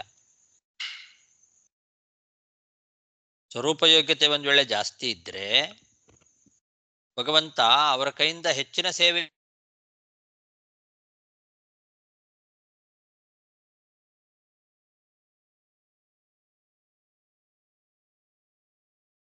ಇರ್ತದೆ. ಸ್ವರೂಪ ಯೋಗ್ಯತೆ ಜಾಸ್ತಿ ಇದ್ದು ಕಡಿಮೆ ಸೇವೆ ಮಾಡೋದು ಅಂತ ಆಗೋದೇ ಇಲ್ಲ. ಒಂದು ವೇಳೆ ಸ್ವರೂಪ ಯೋಗ್ಯತೆ ಕಡಿಮೆ ಇದ್ದು ಜಾಸ್ತಿ ಸೇವೆ ಮಾಡೋದು ಅಂತೂ ಆಗೋದಿಲ್ಲ. ಈಗ ಉದಾಹರಣೆಗೆ ಸ್ವರೂಪ ಯೋಗ್ಯತೆಯಲ್ಲಿ ಜಾಸ್ತಿ ಇರುವಂಥವ್ರು ಲಕ್ಷ್ಮೀದೇವಿ, ಬ್ರಹ್ಮದೇವರು, ವಾಯುದೇವರು, ರುದ್ರದೇವರು ಇವರೆಲ್ಲ ಸ್ವರೂಪ ಯೋಗ್ಯತೆಯಲ್ಲಿ ಅಧಿಕರು. ಅವ್ರು ಅಲ್ಪ ಸೇವೆ ಮಾಡೋದು ಅಂತ ಇಲ್ವೇ ಇಲ್ಲ. ಅವರ ಸ್ವರೂಪ ಯೋಗ್ಯತೆಗೆ ತಕ್ಕಂತೆ ಸೇವೆಯನ್ನು ಅವ್ರು ಮಾಡೇ ಮಾಡ್ತಾರೆ. ಇನ್ನು ಯೋಗ್ಯತೆ ಇಲ್ಲದೆ ಇರತಕ್ಕಂಥವ್ರು ಯಾರು? ಅಸುರರು. ಅವರು ಹೆಚ್ಚಿನ ಸೇವೆಯನ್ನು ಮಾಡೋದೂ ಇಲ್ಲ. ಅವರವರ ಯೋಗ್ಯತಾನುಸಾರವಾಗಿಯೇ ಭಗವಂತ ಸೇವೆಯನ್ನು ಮಾಡಿಸ್ಕೋತಾನೆ. ಹಾಗಾಗಿ ರಮಾ ಬ್ರಹ್ಮಾದಿಗಳಲ್ಲಿ ಭಗವಂತನ ಭಕ್ತಿ ಜ್ಞಾನಾದಿಗಳು ಯಾವಾಗಲೂ ಅವರ ಯೋಗ್ಯತಾನುಸಾರವಾಗಿ ಜಾಸ್ತಿನೇ ಇರ್ತದೆ. ಅವರ ಯೋಗ್ಯತಾನುಸಾರವಾಗಿ ಜಾಸ್ತಿ ಸೇವೆಯನ್ನೇ ಮಾಡ್ತಾ ಇರ್ತಾರೆ ಅವರು. ಸೃಷ್ಟಿಯಲ್ಲೂ ಅಷ್ಟೇ, ಮೋಕ್ಷದಲ್ಲೂ ಅಷ್ಟೇ. ಹಾಗಾಗಿ ಅದು ವ್ಯತ್ಯಾಸ ಆಗೋದಿಲ್ಲ ಅಂತ ಇದೆ ಉತ್ತರ. ಇದನ್ನ ಬ್ರಹ್ಮತರ್ಕದಲ್ಲಿ ಹೇಳಿದ್ದಾರೆ. ಅದನ್ನೇ ಆವಾಗ ನಾವು ನೋಡಿದ್ದು. ರಮಾದೀನಾಂ ಅಧಿಕೋದಯೋಪಿ ಸೇವಾಧಿಕತ್ವಾದೇವ ಅಂತ ಆಚಾರ್ಯ ಅದಕ್ಕೆ ನಿರ್ಣಯ ಕೊಟ್ಟಿದ್ದಾರೆ. ಬ್ರಹ್ಮತರ್ಕದ ವಾಕ್ಯ ಶ್ರೀ ಬ್ರಹ್ಮ ಬ್ರಾಹ್ಮಿವೀಂದ್ರಾದಿತ್ರಿಕ ಸ್ತ್ರೀ ಪುರುಷ್ಟುತಾಃ ತದನ್ಯೇ ಚ ಕ್ರಮಾದೇವ ಸರ್ವೇ ಮುಕ್ತೌ ಸೃತಾವಪಿ ಹರಿಭಕ್ತೌ ಚ ತಜ್ಞಾನೇ ಸುಖೇ ಚ ನಿಯಮೇನ ತು ಪರತಃ ಸ್ವತಃ ಕರ್ಮತೋ ವಾ ನ ಕಥಂಚಿತ್ ತದನ್ಯಥಾ ಇತಿ ಬ್ರಹ್ಮತರ್ಕೇ. ಆವಾಗ ಇದನ್ನು ನೋಡಿದ್ವಿ ನಾವು. ಬ್ರಹ್ಮತರ್ಕದ ಈ ವಾಕ್ಯಕ್ಕರ್ಥ ಲಕ್ಷ್ಮೀದೇವಿ, ಬ್ರಹ್ಮದೇವರು, ವಾಯುದೇವರು, ಸರಸ್ವತಿ, ಭಾರತೀಯರು, ಗರುಡ, ಶೇಷ, ರುದ್ರರು ಮತ್ತು ಅವರ ಪತ್ನಿ ಸುಪರ್ಣಿ, ವಾರುಣಿ, ಪಾರ್ವತಿ. ಆಮೇಲೆ ದೇವ ಇಂದ್ರ, ಕಾಮ ಮತ್ತು ಬೇರೆ ಪದವಿಯಲ್ಲಿರ್ತಕ್ಕಂಥ ದೇವತೆಗಳು ಇವರೆಲ್ಲರೂ ಕೂಡ ತಮ್ಮ ತಮ್ಮ ಯೋಗ್ಯತಾನುಸಾರ ಸದಾ ತಪ್ಪದೆ ತಾರತಮ್ಯಾನುಸಾರವಾಗಿ ಸೇವೆಯನ್ನು ಮಾಡೇ ಮಾಡ್ತಾರೆ. ಅದಕ್ಕೆ ತಕ್ಕಂತೆಯೇ ಅವರಿಗೆ ಫಲ. ಸಂಸಾರದಲ್ಲಿಯೂ ಅಷ್ಟೇ, ಮೋಕ್ಷದಲ್ಲೂ ಅಷ್ಟೇ ಆ ತಾರತಮ್ಯ ವ್ಯತ್ಯಾಸ ಆಗೋದಿಲ್ಲ. ಅವ್ರು ಯಾವಾಗಲೂ ಉತ್ತಮರಾಗೇ ಇರ್ತಾರೆ. ಅವರಿಗೆ ಪರತಃ ಸ್ವತಃ ಕರ್ಮತೋವ, ಇತರ ಶಾಪವರಾದಿಗಳಿಂದಾಗಲಿ ಅಥವಾ ಸ್ವತಃ ಅಂದರೆ ತಮ್ಮ ತಮ್ಮ ಸ್ವಭಾವತಃ ಆಗಲಿ ಅಥವಾ ಕರ್ಮತಃ ಸಾಧನೆಗಳಿಂದಾಗಲಿ ಯಾವ ರೀತಿಯಿಂದಲೂ ಆ ಆನಂದದಲ್ಲಿ ತಾರತಮ್ಯ ಅನ್ನೋದು ಹೆಚ್ಚು ಕಡಿಮೆ ಆಗೋದಿಲ್ಲ ಅಂತ ಬ್ರಹ್ಮತರ್ಕದಲ್ಲಿ ವಾಕ್ಯ ಇದೆ. ಹಾಗಾಗಿ ಅದು ವ್ಯತ್ಯಾಸ ಆಗೋದಿಲ್ಲ.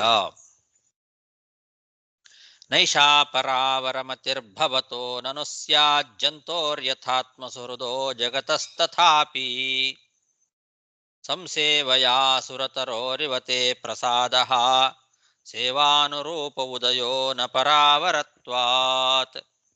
ಆಚಾರ್ಯ, ಇಲ್ಲಿ ಒಂದು ಪ್ರಶ್ನೆ ಆಚಾರ್ಯ. ಈಗ ಒಂದು ಈ ಬ್ರಹ್ಮಾದಿ ದೇವತೆಗಳು ದೇವತೆಗಳಿದ್ದಾರಲ್ಲ, ತಂಗ ಸ್ವರೂಪ ಯೋಗ್ಯದಂತ ಮೀರಿ ಪುಣ್ಯ ಮಾಡ್ತಾರಲ್ಲ, ನಾವು ನೋಡಿದ್ದೇವಲ್ಲ ನಾವು.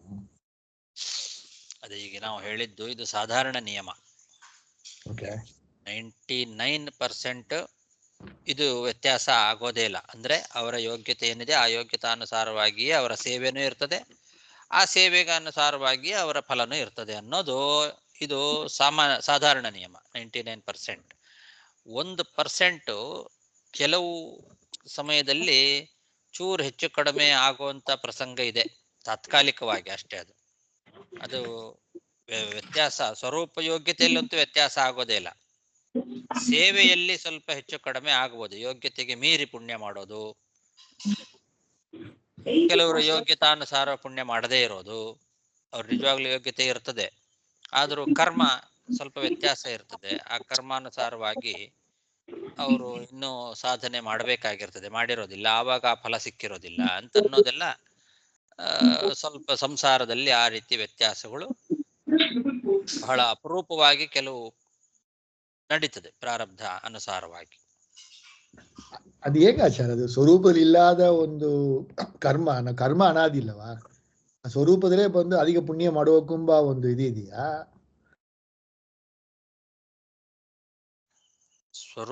ಸ್ವರೂಪದಲ್ಲಿ ಇಷ್ಟು ಅಂತ ಇರ್ತದೆ, ಅದಕ್ಕಿಂತ ಸ್ವಲ್ಪ ಜಾಸ್ತಿ ಮಾಡುತ್ತಾರೆ ಕೆಲವರು. ಅದು ತಾತ್ಕಾಲಿಕವಾಗಿ ನಡೀತದೆ ಅಧಿಕ ಪುಣ್ಯ. ಅದನ್ನ ಏಧಮಾನ ದ್ವಿಟ್ ಅಂತ ಭಗವಂತ ಆ ರೀತಿ ಸ್ವರೂಪ ಯೋಗ್ಯತೆಗಿಂತ ಹೆಚ್ಚಿನ ಪುಣ್ಯವನ್ನು ಮಾಡಿದ್ರೆ ಅದನ್ನೇನಾದ್ರು ಮಾಡಿ ಕಳಿತಾನೆ. ಅದೇ ಅರ್ಥ ಆಯ್ತು. ಅಲ್ಲಿ ಬಂದು ಸ್ವರೂಪ ಯೋಗ್ಯ ಮೀರಿ ನಾವೇನು ಹೇಳಿರೋ ಕರ್ಮ ಮಾಡಬೇಕು ಅನ್ನೋದು ಸ್ವರೂಪದಲ್ಲೇ ಇರ್ತದ ಅಂತ ಕೇಳ್ತೀರಿ ನೀವು. ಕರ್ಮದಲ್ಲಿ ಇರ್ತದೆ, ಅದು ಕರ್ಮ ಹಾಗಿರ್ತದೆ, ಭಗವತ್ ಸಂಕಲ್ಪ ಹಾಗಿರ್ತದೆ ಅಷ್ಟೇ. ಭಗವತ್ ಸಂಕಲ್ಪ ಇವರು ಯೋಗ್ಯತೆಗಿಂತ ಮೀರಿ ಕರ್ಮ ಮಾಡಬೇಕು ಅನ್ನೋದು ಭಗವತ್ ಸಂಕಲ್ಪ. ಅದಕ್ಕೆ ಸರಿಯಾಗಿ ಅದಕ್ಕೆ ತಕ್ಕಂತೆ ಕೆಲವು ಸಲ ಹೆಚ್ಚಿನ ಪುಣ್ಯ ಮಾಡ್ತಾರೆ. ಅದನ್ನ ಬೇರೆಯವರಿಗೆ ಅದನ್ನ ಭಗವಂತ ಏನಾದ್ರೂ ಮಾಡಿ ಕೊಟ್ಟು ಕಳಿತಾನೆ.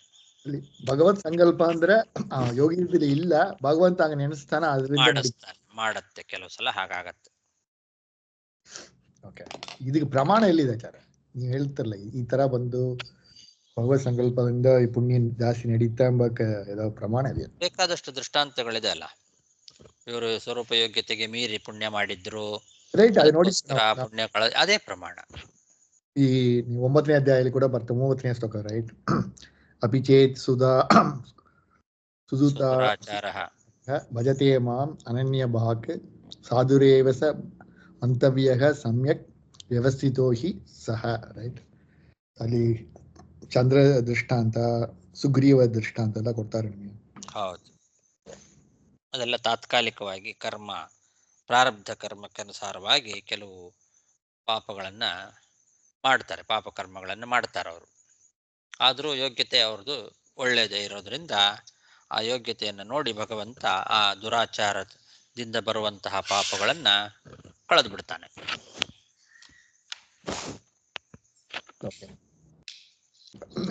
ಅಜಾಮಿನ ಉಪಾಖ್ಯಾನ ಕೂಡ ನಾವು ನೋಡಿರ್ಲವ ನಾವು. ಅಜಾಮಿಳ, ಹೌದು.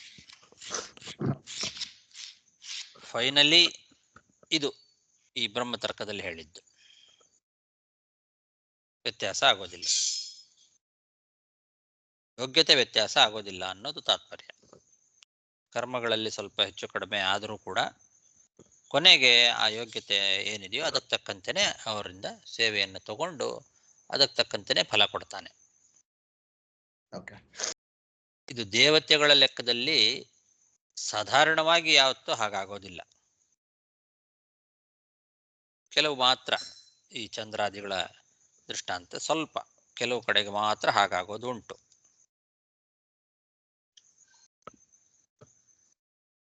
ಆಚಾರ, ಇವಾಗ ದೇವತೆಗಳ ಲೆಕ್ಕದಲ್ಲಿ ಬಿಡ್ತೀನಿ. ಇವಾಗ ನನ್ನ ಲೆಕ್ಕದಲ್ಲಿ ತಗೊಂಡ್ರೆ ನನ್ನ ಉದ್ಧಾರ ಹೇಗಾಗತ್ತೆ? ಅವಾಗ ಸ್ವರೂಪ ತಕ್ಕಂತೆ ಅವ್ರು ಕೊಡ್ತಾನೆ, ಅದಕ್ಕಿಂತ ಹೆಚ್ಚಾಗಿ ಇದ್ ಮಾಡೋದಿಲ್ಲ, ಕರ್ಮನ ಇದ್ ಮಾಡ್ಬಿಡ್ತಾನೆ ಅಂತಂದ್ರೆ ನನ್ನ ಲೆಕ್ಕದಲ್ಲಿ ನನ್ನ ಉದ್ಧಾರ ಹೇಗ ಮಾಡಕ್ಕಾಗತ್ತೆ? ನಮಗೂ ಹಾಗೇನೆ, ನಮ್ಮ ಸ್ವರೂಪ ಯೋಗ್ಯತೆ ಏನಿದೆ ಅದಕ್ಕೆ ಸರಿಯಾಗಿಯೇ ನಮ್ಮ ಕೈಯಿಂದ ಸೇವೆಯನ್ನ ಭಗವಂತ ಸ್ವೀಕಾರ ಮಾಡ್ತಾನೆ. ಸ್ವಲ್ಪ ಹೆಚ್ಚು ಕಡಿಮೆ ಆಗಬಹುದು, ವ್ಯತ್ಯಾಸ ಆಗೋದಿಲ್ಲ ಅಂತೇನಿಲ್ಲ. ಸಾಧಾರಣವಾಗಿ ವ್ಯತ್ಯಾಸ ಆಗೋದಿಲ್ಲ. ನಾವು ಮುಂದೆ ಹೋಗಕ್ಕೆ ಹಾದಿ ಇನ್ನು ಹೆಚ್ಚಾಗಿ ಇದು ಮಾಡ್ಕೊಳ್ಳಕ ಹಾದಿ ಹೆಚ್ಚು ಮಾಡ್ಕೊಳ್ಳೋದು ಅಂದ್ರೆ ಯೋಗ್ಯತೆಗಿಂತ ಹೆಚ್ಚು ಮಾಡ್ಕೊಳ್ಳೋದ? ಅದೇ ಯೋಗ್ಯತೆ ಈ ಲೆವೆಲ್ಲೇ ಇರೋದ? ಪುನರಪಿ ಜನನಂ ಪುನರಪಿ ಮರಣಂ ಇದರ್ಲೇ ಇದ್ದು ಈ ತರ ಕರ್ಮಗಳು ಮಾಡ್ಕೊಂಡು ಮತ್ತೆ ತಿರ್ಗಾ ಇದ್ ಮಾಡ್ಕೊಂಡು ಇದೇ ತರ ಇರೋದ? ಇದಕ್ಕಿಂತ ಸ್ವಲ್ಪ ಹೆಚ್ಚಾಗಿ ಮೋಕ್ಷ ಪಡೆಯೋದಕ್ಕ ಮುಂದೆ ಸ್ಟೆಪ್ಸ್ ಇದೆಯಲ್ಲ, ಮೆಟ್ಲಂತೆ ಒಂದೊಂದು ಮೆಟ್ಲಾಗಿ ಹತ್ಕೊಂಡು ಹೋಗೋದಕ್ಕೆ ಹಾದಿ. ಯೋಗ್ಯತೆ ಏನು ಅಂತ ಗೊತ್ತಿಲ್ಲದೆ ಇದನ್ನೆಲ್ಲ ನಾವು ಮಾತಾಡ್ಲಿಕ್ಕೆ ಆಗೋದಿಲ್ಲಲ್ಲ. ಯೋಗ್ಯತೆ ಏನಿದೆಯೋ ಅದಕ್ಕೆ ವ್ಯತ್ಯಾಸ ಆಗೋದಿಲ್ಲ ಅಂತ ನಾವು ಹೇಳ್ತಾ ಇರೋದು. ಇವಾಗ ನೀವು ಇದಕ್ಕಿಂತ ಹೆಚ್ಚು ಆಗೋದಿಲ್ವಾ, ನಾ ಹೀಗೆ ಮತ್ತು ಸಂಸಾರದಲ್ಲೇ ಇರ್ಬೇಕಾ ಅಂತಂದ್ರೆ ನೀವು ಏನೋ ನಾನು ರಾಜಸ ಜೀವಿ, ನಾನು ಇದರಲ್ಲೇ ಇರ್ಬೇಕಾ, ಮೋಕ್ಷ ಮಾರ್ಗ ನನಗಿಲ್ವಾ ಅನ್ನೋ ರೀತಿ ಕೇಳ್ತಾ ಇದ್ದೀರಿ. ಹೌದು ಹೌದು. ಹಾಗೆ ಯಾಕೆ ಡೌಟ್ ಬಂತು ನಿಮಗೆ? ನೀವು ಮೋಕ್ಷಯೋಗ್ಯ ಜೀವಿನೇ ಅಂತ ಯಾಕೆ ಅನ್ಕೊಳ್ತಾ ಇಲ್ಲ? ಇಲ್ಲ, ಈ ಇದು ಹೇಳಿದ್ರಲ್ಲ ಪರಾವರತ್ ಸ್ವಾತ್ ಅಂತ, ಅದ್ರ ತಕ್ಕಂಗೆ ಕೊಡ್ತಾನೆ, ಯೋಗ್ಯತೆ ಅನುಸಾರ ಕರ್ಮ ಮಾಡಿಸ್ಕೊಂತಾನೆ, ಅದನ್ನ ಬಂದು ಇದ್ ಮಾಡ್ತಾನೆ ಆ ಯೋಗ್ಯತೆ.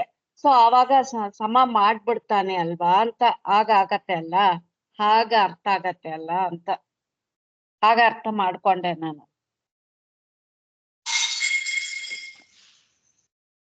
ಒಂದು ವೇಳೆ ನೀವು ಮೋಕ್ಷಯೋಗ್ಯ ಜೀವಿಗಳಾಗಿದ್ರೆ ಅದಕ್ಕೆ ತಕ್ಕಂತೆನೆ ನಿಮ್ಮ ಕೈಯಿಂದ ಫಲ, ಅದಕ್ಕೆ ಸೇವೆ ಮಾಡಿಸ್ತಾನೆ ಭಗವಂತ, ಮಾಡಿಸಿ ಅದಕ್ಕೆ ತಕ್ಕಂತೆನೆ ಫಲ ಕೊಡ್ತಾನೆ. ಹಂಗಿಲ್ಲ ಆಚಾರ್ಯ, ನಾನು ಅವರು ಕೇಳೋದು ಹೆಂಗಂದ್ರೆ ನಾವೆಲ್ಲ ಆಚಾರು ಶಾಸ್ತ್ರದ್ದು ಅದರದ್ದು ಕಿಂತ ಒಂಚೂರು ಲೌಕಿಕದಲ್ಲಿ ತುಂಬಾ ಆಸಕ್ತಿ ಇದ್ದೀವಿಲ್ಲ ನಾವು. ಆತರ ಲೌಕಿಕದಲ್ಲಿ ಇರುವಾಗ ನಮಗ ಮೋಕ್ಷಕ್ಕೆ ದಾರಿ ಉಂಟಾ? ಅದೇ, ಈಗ ಲೌಕಿಕದಲ್ಲಿ ಇದ್ದುಕೊಂಡೇ ಮೋಕ್ಷ ಮಾರ್ಗವನ್ನು ಹುಡುಕಬೇಕು ನಾವು. ಈಗ ಕಲಿಯುಗದಲ್ಲಿ ಕರ್ಮ ಅಂತನ್ನೋದು ಹೆಚ್ಚು ಕಡಿಮೆ ಆಗೇ ಆಗ್ತದೆ. ಆದ್ರೆ ನಾವು ಆ ಮೋಕ್ಷ ಮಾರ್ಗವನ್ನು ಬಿಡಬಾರದು, ಆ ನಿಟ್ಟಿನಲ್ಲಿ ಪ್ರಯತ್ನ ಮಾಡಬೇಕು. ಅಕಸ್ಮಾತ್ ನಾವು ಪಾಪಕರ್ಮಗಳನ್ನ ಮಾಡಿದ್ರೂ ಕೂಡ ಅದು ನಮ್ಮ ಏನೋ ಪ್ರಾರಬ್ಧ ಕರ್ಮಾನುಸಾರವಾಗಿ ಯಾವುದೋ ಒಂದು ಕರ್ಮಾನುಸಾರವಾಗಿ ಆಗಿರ್ತದೆ. ಅದಕ್ಕೆ ಪರಿಹಾರ ಮಾಡಿಕೊಂಡು ಮತ್ತೆ ನಾವು ಮೋಕ್ಷ ಮಾರ್ಗದಲ್ಲಿ ಹೋಗ್ಲಿಕ್ಕೆ ಆಗ್ತದೆ, ಆಗೋದಿಲ್ಲ ಅಂತ ಏನಿಲ್ಲ. ನಾವು ಮೋಕ್ಷ ಮಾರ್ಗದಲ್ಲೇ ಇದ್ದೇವೆ ಅಂತಾನೆ ನಮ್ಮ ಭಾವನೆ ಇರಬೇಕು. ಮೋಕ್ಷ ಮಾರ್ಗದಲ್ಲಿ ಹೋಗುವಾಗಲೂ ಕೂಡ ಕಲ್ಲು ಮುಳ್ಳುಗಳು ಸಿಗತ್ತೆ, ಅದನ್ನ ದಾಟಬೇಕು. ಕೆಲವು ಸಲ ಚುಚ್ಚುತ್ತದೆ, ಚುಚ್ಚಿಕೊಳ್ಬೇಕಾಗತ್ತೆ. ಚುಚ್ಚಿಕೊಂಡ್ರು ಅದಕ್ಕೆ ಮತ್ತೆ ಪರಿಹಾರ ಏನಾರು ಔಷಧೋಪಚಾರ ಮಾಡಿಕೊಂಡು ಮತ್ತೆ ನಡ್ಕೊಂಡು ಹೋಗ್ಬೇಕು ಮುಂದೆ. ದಾರಿ ಅದೇ ದಾರಿಯಲ್ಲೇ ಇದ್ದೇವೆ, ಆದ್ರೆ ಕೆಲವು ಸಲ ತೊಂದರೆಗಳು ಬರುತ್ತೆ ಅಂತ ಇಟ್ಕೊಳ್ಳೋಣ. ಆ ತರ ತೊಂದರೆಗಳು ಬಂದಿದೆ ಇವಾಗ ಅಂತ ಹಂಗ್ ತಿಳ್ಕೊಳ್ಳಿ. ನಾವು ಲೌಕಿಕದಲ್ಲಿ ಇದ್ದೇವೆ ಅಂದ್ರೆ ಮೋಕ್ಷ ಮಾರ್ಗದಲ್ಲಿ ಹೋಗುವಾಗ್ಲೇ ಕೆಲವು ಕಲ್ಲು ಮುಳ್ಳುಗಳು ಸಿಕ್ಕಿದೆ ನಮಗೆ. ಆ ಕಲ್ಲು ಮುಳ್ಳುಗಳನ್ನ ದೂರದಲ್ಲೇ ನೋಡಿ ದಾಟಕೊಂಡು ಹೋಗೋರು ಇದ್ದಾರೆ. ಕೆಲವರು ಎಲ್ಲೋ ನೋಡ್ತಾ ಹೋಗುವಾಗ ಅದನ್ನು ಚುಚ್ಚಿಕೊಂಡಾಗ ಅದು ಸ್ವಲ್ಪ ಗಾಯ ಆಗತ್ತೆ. ಗಾಯ ಆದಾಗ ವಾಸಿ ಆಗ್ಬೇಕಾದ್ರೆ ಸ್ವಲ್ಪ ಲೇಟ್ ಆಗತ್ತೆ. ಸ್ವಲ್ಪ ದಿವಸ ಔಷಧೋಪಚಾರ ಮಾಡಬೇಕು, ಆಮೇಲೆ ವಾಸಿ ಆಗತ್ತೆ. ಅದನ್ನ ವಾಸಿ ಮಾಡ್ಕೊಳ್ತಾ ನಿಧಾನಕ್ಕೆ ನಡ್ಕೊಂಡು ಹೋಗೋದು. ಕೆಲವರು ಬೇಗ ನಡ್ಕೊಂಡು ಹೋಗ್ತಾರೆ, ಕೆಲವರು ನಿಧಾನಕ್ಕೆ ನಡ್ಕೊಂಡು ಹೋಗ್ತಾರೆ, ಅಷ್ಟೇ ವ್ಯತ್ಯಾಸ. ಈಗ ಯಾರೋ ಆಚಾರ್ಯ ಇದ್ದಾರೆ, ದಿನ ಪಾಠ ಮಾಡ್ತಾರೆ, ದಿನ ಇದು ಮಾಡ್ತಾರೆ, ಅವ್ರು ಸ್ವಲ್ಪ ಬೇಗ ಫಾಸ್ಟ್ ಆಗಿ ಹೋಗ್ತಾ ಇದ್ದಾರೆ ಅಂತ ಇಟ್ಕೊಳ್ಳೋಣ. ಈಗ ನಾವೆಲ್ಲ ಸ್ವಲ್ಪ ನಿಧಾನಕ್ಕೆ ಹೋಗ್ತಾ ಇದ್ದೇವೆ, ಅಷ್ಟು ಬೇಗ ನಡಿಲಿಕ್ಕೆ ಆಗಲ್ಲ, ನಿಧಾನಕ್ಕೆ ಹೋಗ್ತೇವೆ ಅಂತೂ ಅವ್ರ ಮಾರ್ಗದಲ್ಲೇ ಹೋಗ್ತೀವಿ ನಾವು. ಅವ್ರು ಹೋಗೋ ದಾರಿಯಲ್ಲಿ ನಾವು ಹೋಗ್ತಾ ಇದ್ದೇವೆ, ಸ್ವಲ್ಪ ನಿಧಾನ ಆಗತ್ತೆ. ಸದ್ಧರ್ಮ ಕರ್ಮಗಳು ಬಿಡದೆ ಸ್ವಲ್ಪ ಲೌಕಿಕನ ನೋಡ್ಕೊಂಡು ಇದನ್ನು ಮಾಡ್ಕೊಂಡು ಹೋಗೋದ್ರಿಂದ ಒಂಚೂರು ನೀವ್ ಅನ್ನೋವಾಗ ಲೇಟ್ ಆಗ್ಬೋದು. ಯತಿಗಳು ಕಂಪೇರ್ ಮಾಡಿದ್ರೆ ಅವರು ದಿನಾಲು ಸಮಸ್ಥಾನ ಪೂಜೆಗಳು ಅದೆಲ್ಲ ಮಾಡೋದ್ರಿಂದ ಅವ್ರದ್ದು ಬೇಗ ಆಗತ್ತೆ ಅಂತ. ಹಾಗೆ ಒಂದು ಅಂದಾಜು ಅರ್ಥ ಆಗ್ಲಿಕ್ಕೋಸ್ಕರ. ಅರ್ಥ ಆಯ್ತಾ ಸುಧಾ? ಅರ್ಥ ಆಯ್ತು. ಅರ್ಥ ಮಾಡ್ಕೊಳ್ಳಿಕ್ಕೋಸ್ಕರ ಮಾತ್ರ ಹಂಗೆ ಹೇಳಿದ್ದು. ಇದೆಲ್ಲ ಹೊರಗಿಂದು ನಿಯಮ ಅಲ್ಲ, ಹೊರಗಿಂದ್ರಿಂದ ಗೊತ್ತಾಗಲ್ಲ ಇದೆಲ್ಲ. ಸ್ವಾಮಿಗಳಿಗಿಂತ ಮುಂಚೆ ನೀವು ಬೇಕಾದ್ರೆ ಮೋಕ್ಷಕ್ಕೆ ಹೋಗ್ಬೋದ. ಅದು ಹೆಂಗ ಸಾಧ್ಯ ಆಗತ್ತ?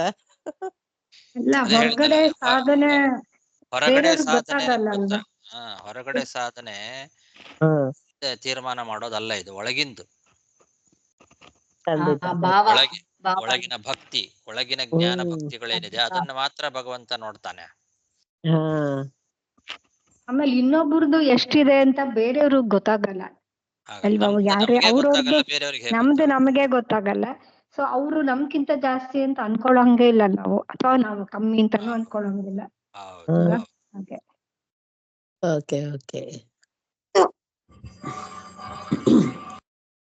ಶ್ರೀಕೃಷ್ಣಾರ್ಪಣಮಸ್ತು. ಆಚಾರ್ಯರೇ, ಸಾಧನ ಅದೇ ನಿನ್ನ ಪಾಠ ಕಟ್ ಆಯ್ತು ಆಚಾರ್ಯ. ಇವಾಗ ಕೂಡ ಕೆಲವರು ಬಂದು ಪಾಠ ಜಾಯಿನ್ ಮಾಡ್ಲಿಕ್ಕೆ ಆಗಲಿಲ್ಲ ಅಂತ ಕೇಳ್ತಾರೆ. 78 ಜನರು ಇದ್ದಾರೆ, ಬಟ್ ಅದು ಸ್ವಲ್ಪ ಟ್ರಿಮ್ ಮಾಡ್ಬೇಕು ಆಚಾರ್ಯ. ನೀವು ಮುಂತೆಲ್ಲ ಮಾಡಿದಿರಿ, ನೀವು ಅದೇ ತರ ಮಾಡ್ಬೇಕು. ಯಾಕಂದ್ರೆ ಯಾರನ್ನ ಮಾಡೋದು ಯಾರನ್ನ ಬಿಡೋದು ಗೊತ್ತಾಗಲ್ಲ ರೀ. ಯಾಕಂದ್ರೆ ಕೆಲವರು ಈಗ ನಾನು ಪಾಠಕ್ಕೆ ಇವತ್ತು ಬಂದಿಲ್ಲ, ನಿನ್ನೆ ಬಂದಿಲ್ಲ ಅಂತ ಅನ್ನೋದನ್ನ ನೋಡ್ಬಿಟ್ಟು ನಾ ಮಾಡದೆ ಅಂತ ಇಟ್ಕೊಳ್ಳಿ. ಒಂದು 3-4 ದಿವಸದಿಂದ ಇವ್ರ ಪಾಠಕ್ಕೆ ಬರ್ತಾ ಇಲ್ಲ ಅಂತ ತಿಳ್ಕೊಂಡು ಅವ್ರನ್ನ ತೆಗೆದು ಹಾಕದೆ ಅಂತ ಇಟ್ಕೊಳ್ಳಿ. ಅವ್ರು ಏನ್ ಮಾಡ್ತಾರೆ, ಇಲ್ಲ ರೀ ನಾನು ಆ ಟೈಮಿಗೆ ನನಗೆ ಆಗೋದಿಲ್ಲ, ಬೇರೆ ಟೈಮಲ್ಲಿ ನಾನು ಕೇಳ್ಕೊಳ್ತೇನೆ, ನನ್ನ ಜಾಯಿನ್ ಮಾಡಿಸ್ರಿ, ನನ್ನ ರಿಮೂವ್ ಮಾಡಬೇಡಿ ಅಂತಾರೆ. ಅದು ಯಾರು ಆ ಥರ ಇದ್ದಾರೆ ಅನ್ನೋದು ಗೊತ್ತಾಗಲ್ಲ. ಅವರಾಗಿ ಅವರು ನನಗೆ ಪಾಠ ಕೇಳಲಿಕ್ಕೆ ಆಗೋದಿಲ್ಲ ಅಂತ ಹೇಳಿ ಹೊರಗೆ ಹೋದ್ರೆ ಒಳ್ಳೇದು. ಓಕೆ. ನಿನ್ನ ಜಾಯಿನ್ ಮಾಡ್ಲಿಕ್ಕೆ ಆಗಲ್ಲ, ಗೊತ್ತಿಲ್ಲ. ಇವತ್ತು ಕೂಡ ಯಾರೋ ಹೇಳ್ತಾರೆ ಜಾಯಿನ್ ಮಾಡ್ಲಿಕ್ಕೆ ಆಗ್ತಾ ಇಲ್ಲ ಅಂತ ಹೇಳ್ತಾರೆ, ಅದಕ್ಕೆ ಕೇಳಿದೆ. ಏನ್ ಮಾಡೋದು ಗೊತ್ತಾಗ್ತಾ ಇಲ್ಲ. ಇಲ್ಲ ಅದೇ ಅವ್ರಿಗೆ ಕೆಲವ್ರದ್ದು ಈ ಸ್ಕೈಪು ವರ್ಕ್ ಆಗಲ್ಲ ಅಂತ ತಿರ್ಗಾ ಬೇರೆ ಡೌನ್ಲೋಡ್ ಮಾಡ್ತಾರೆ. ಒಬ್ರದ್ದೇ 2 ಎಂಟ್ರಿನೂ ಇರತ್ತೆ ಆಚಾರ್ಯ, ಅದು ನಾನು ಕೆಲವು ಟೈಮ್ ನೋಡಿದ್ದೀನಿ. ನಮಸ್ಕಾರ ಗುರುಗಳೇ. ಆಚಾರ್ಯ ನಂಗೊಂದು 2 ಪ್ರಶ್ನೆ ಆಚಾರ್ಯ. ನಿನ್ನ ಪಾಠದಲ್ಲಿ ಪ್ರಹ್ಲಾದನೆ ಬಂದು ವಾಯುದೇವರ ಆವೇಶ ಇದೆ ಎಂಬ ಒಂದು ಮಾತು ಹೇಳಿರಿ ನೀವು, ರೈಟ್? ಅದರಿಂದ ಬಂದು ಈ ತರ ಒಂದು ಭಕ್ತಿ ಇತ್ತು, ಈ ತರ ಒಂದು ವೈರಾಗ್ಯ ಇತ್ತು ಎಂಬ ಮಾತು, ಅದನ್ನ ಎದುರಿಟ್ಟು ಹೇಳಿರಿ ಪಾಠದಲ್ಲಿ. ಕಟ್ಸಿ ಶ್ಲೋಕ 26ನೇ ಶ್ಲೋಕ ಹೇಳಂತಲೇ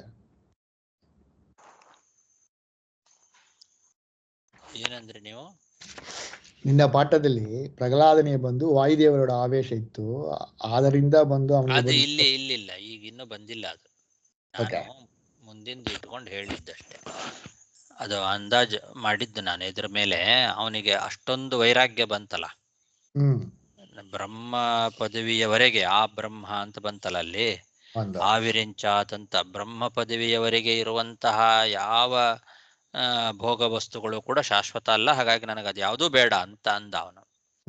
ಒಂದು ಇದನ್ನ ಯಾವುದು ನಾನು ಇಚ್ಛೆ ಪಡೋದಿಲ್ಲ ಅಂತ. ಅಂಥ ಪರಮ ವೈರಾಗ್ಯ ಅನ್ನೋದು ರುಜುಗಳಿಗೆ ಮಾತ್ರ ಬರೋದು.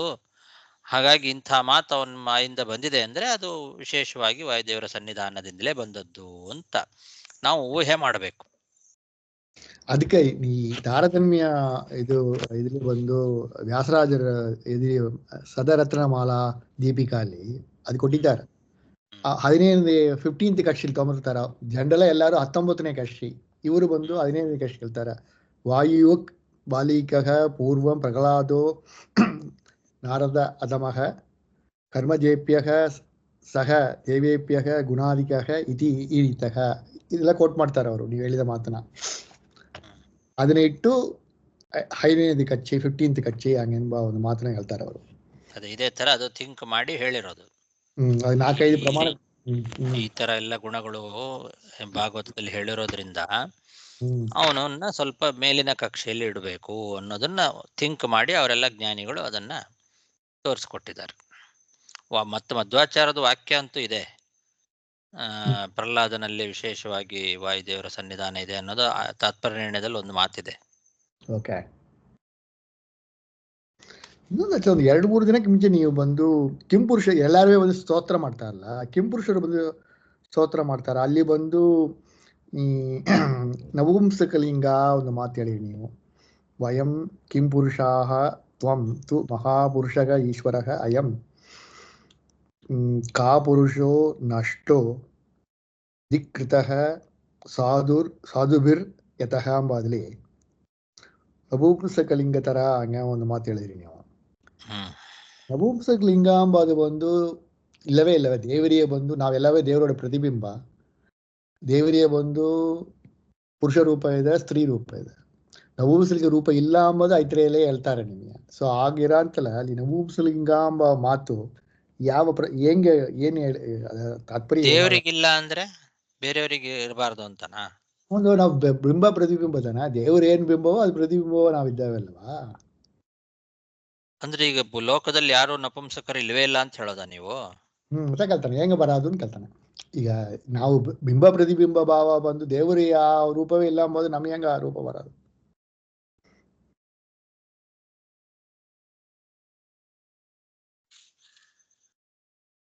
ಅಂದ್ರೆ ಲೋಕದಲ್ಲಿ ಯಾರು ಕೂಡ ನಪುಂಸಕರೇ ಇಲ್ಲ ಅನ್ನೋದು ನಿಮ್ಮ ಅಭಿಪ್ರಾಯನಾ? ಒಂದು ಅವನು ಆ ಮೆಚೂರಿಟಿ ಇಲ್ಲ. ಒಂದು ವೇಳೆ ಅವ ಒಂದು ಹೆಂಗಸಾರು ಅಂದ್ರೆ ಗೆಡ್ಡುಸಾರು ಒಂದು ಇರುವಂತ ರೈಟ್. ಬಟ್ ಆ ಉಪನಿಷತ್ಲಿ ಆ ತರ ಬರ್ತಾನೆ ನಿಮ್ಗೆ ಮಾತೇ ಬರ್ತಾನೆ ನಿಮ್ಗೆ. ದೇವರಿಗೆ ನಪುಂಸಲಿಂಗತ್ವ ಅಂಬದು ಇಲ್ಲವೇ ಇಲ್ಲ. ದೇವರಿಗಿಲ್ಲ, ಹೌದು. ದೇವರಿಗೆ ಯಾವುದು ದುಃಖಗಳು ಇಲ್ಲ. ದುಃಖ ದೇವರಿಗಿಲ್ಲ ಅಂದಕೊಳ್ಳೇನೆ ಜೀವರಿಗೂ ದುಃಖ ಇರಲ್ಲ ಅಂತ ಆಗ್ಲಿಕ್ಕೆ ಸಾಧ್ಯನಾ? ತನಗಿಲ್ದೇ ಇರೋದನ್ನ ಭಗವಂತ ಕೊಡಬಹುದಲ್ಲ ಜೀವರಿಗೆ. ತನಗಿಲ್ದೇ ಇರೋ ದೋಷಗಳು, ತನಗಿಲ್ದೇ ಇರೋ ಸಂಸಾರ ಎಲ್ಲ ಜೀವರಿಗೆ ಕೊಡ್ತಾ ಇದ್ದಾನಲ್ಲ. ಅದು ಅವನ ಅಧೀನ. ಅವನ ಅಧೀನವಾದದ್ದನ್ನ ಅವನು ಕೊಡಬಹುದು ಜನರಿಗೆ. ಅದು ಬಿಂಬರೂಪ ಹೆಂಗಿರೋದು ಅವ್ರಿಗೆ? ಈ ನಮಗೆ ಬಿಂಬರೂಪ ದೇವರು ಅದನ್ನ ಹಾಗೆ ಅವನು ಮಿಕ್ಸ್ ಮಾಡಿ ತೋರಿಸ್ತಾನ ಅವರಿಗೆ ಅಷ್ಟೇ.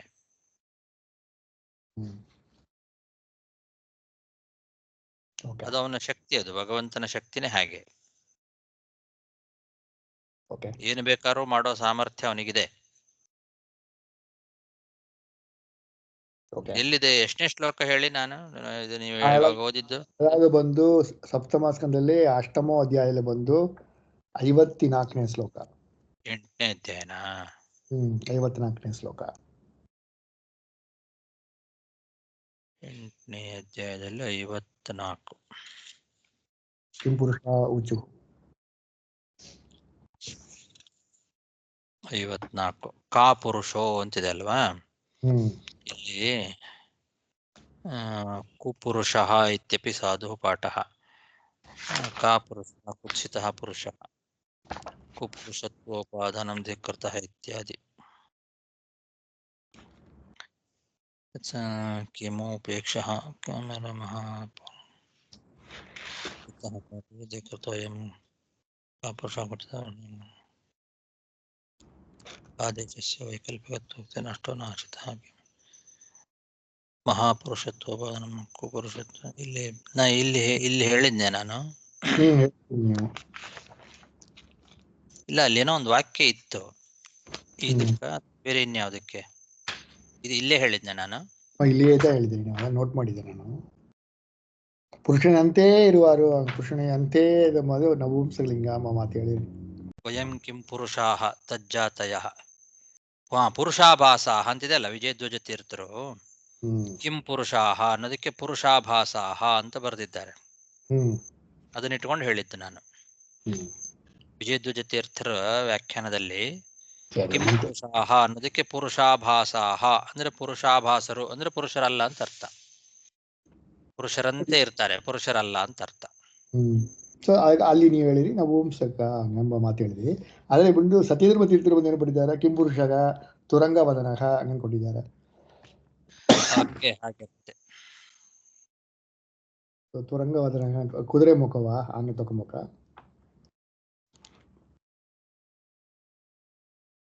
ಹೌದು, ಕುದುರೆ ಮುಖ ಇರುತ್ತೆ ಅಂತ ಅಮರಕೋಶದಲ್ಲಿ ಹಾಗೆ ಹೇಳಿದ್ದಾರೆ. ಕಿಂ ಪುರುಷಸ್ತುರಂಗವದನೋ ಮಯುಹು ಅಂತ. ಸೊ ಪುರುಷ ಆಭಾಸ ಅಂದ್ರೆ ಈ ತರ ತಗೊಬೇಕು. ಆಗ ಕುದುರೆ ಮುಖ ಇರುತ್ತೆ.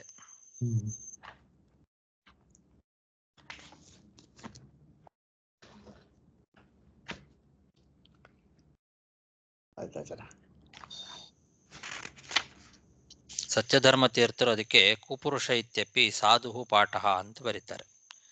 ಕುಪುರುಷ ಅಂತ, ಕಾಪುರುಷ ಅನ್ನೋದು ಬದಲು ಕುಪುರುಷ ಅನ್ನೋ ಪಾಠ ಇದ್ರೆ ಒಳ್ಳೇದು. ಅಯಂ ಕುಪುರುಷೋ ನಷ್ಟೋ ದಿಕ್ಕೃತಃ ಸಾಧು ವೀರ್ಯದ ಯದ ಅಂತ ನಮ್ ಬುಕ್ಕಲ್ಲಿ ಇದೆ. ಅದೇ ಕುಪುರುಷ ಅಂತ ಒಂದೊಂದು ಪಾಠ ಇದೆ, ಅದು ಚೆನ್ನಾಗಿರುತ್ತೆ ಅಂತ ಬರೀತಾರೆ ಸತ್ಯಧರ್ಮರು.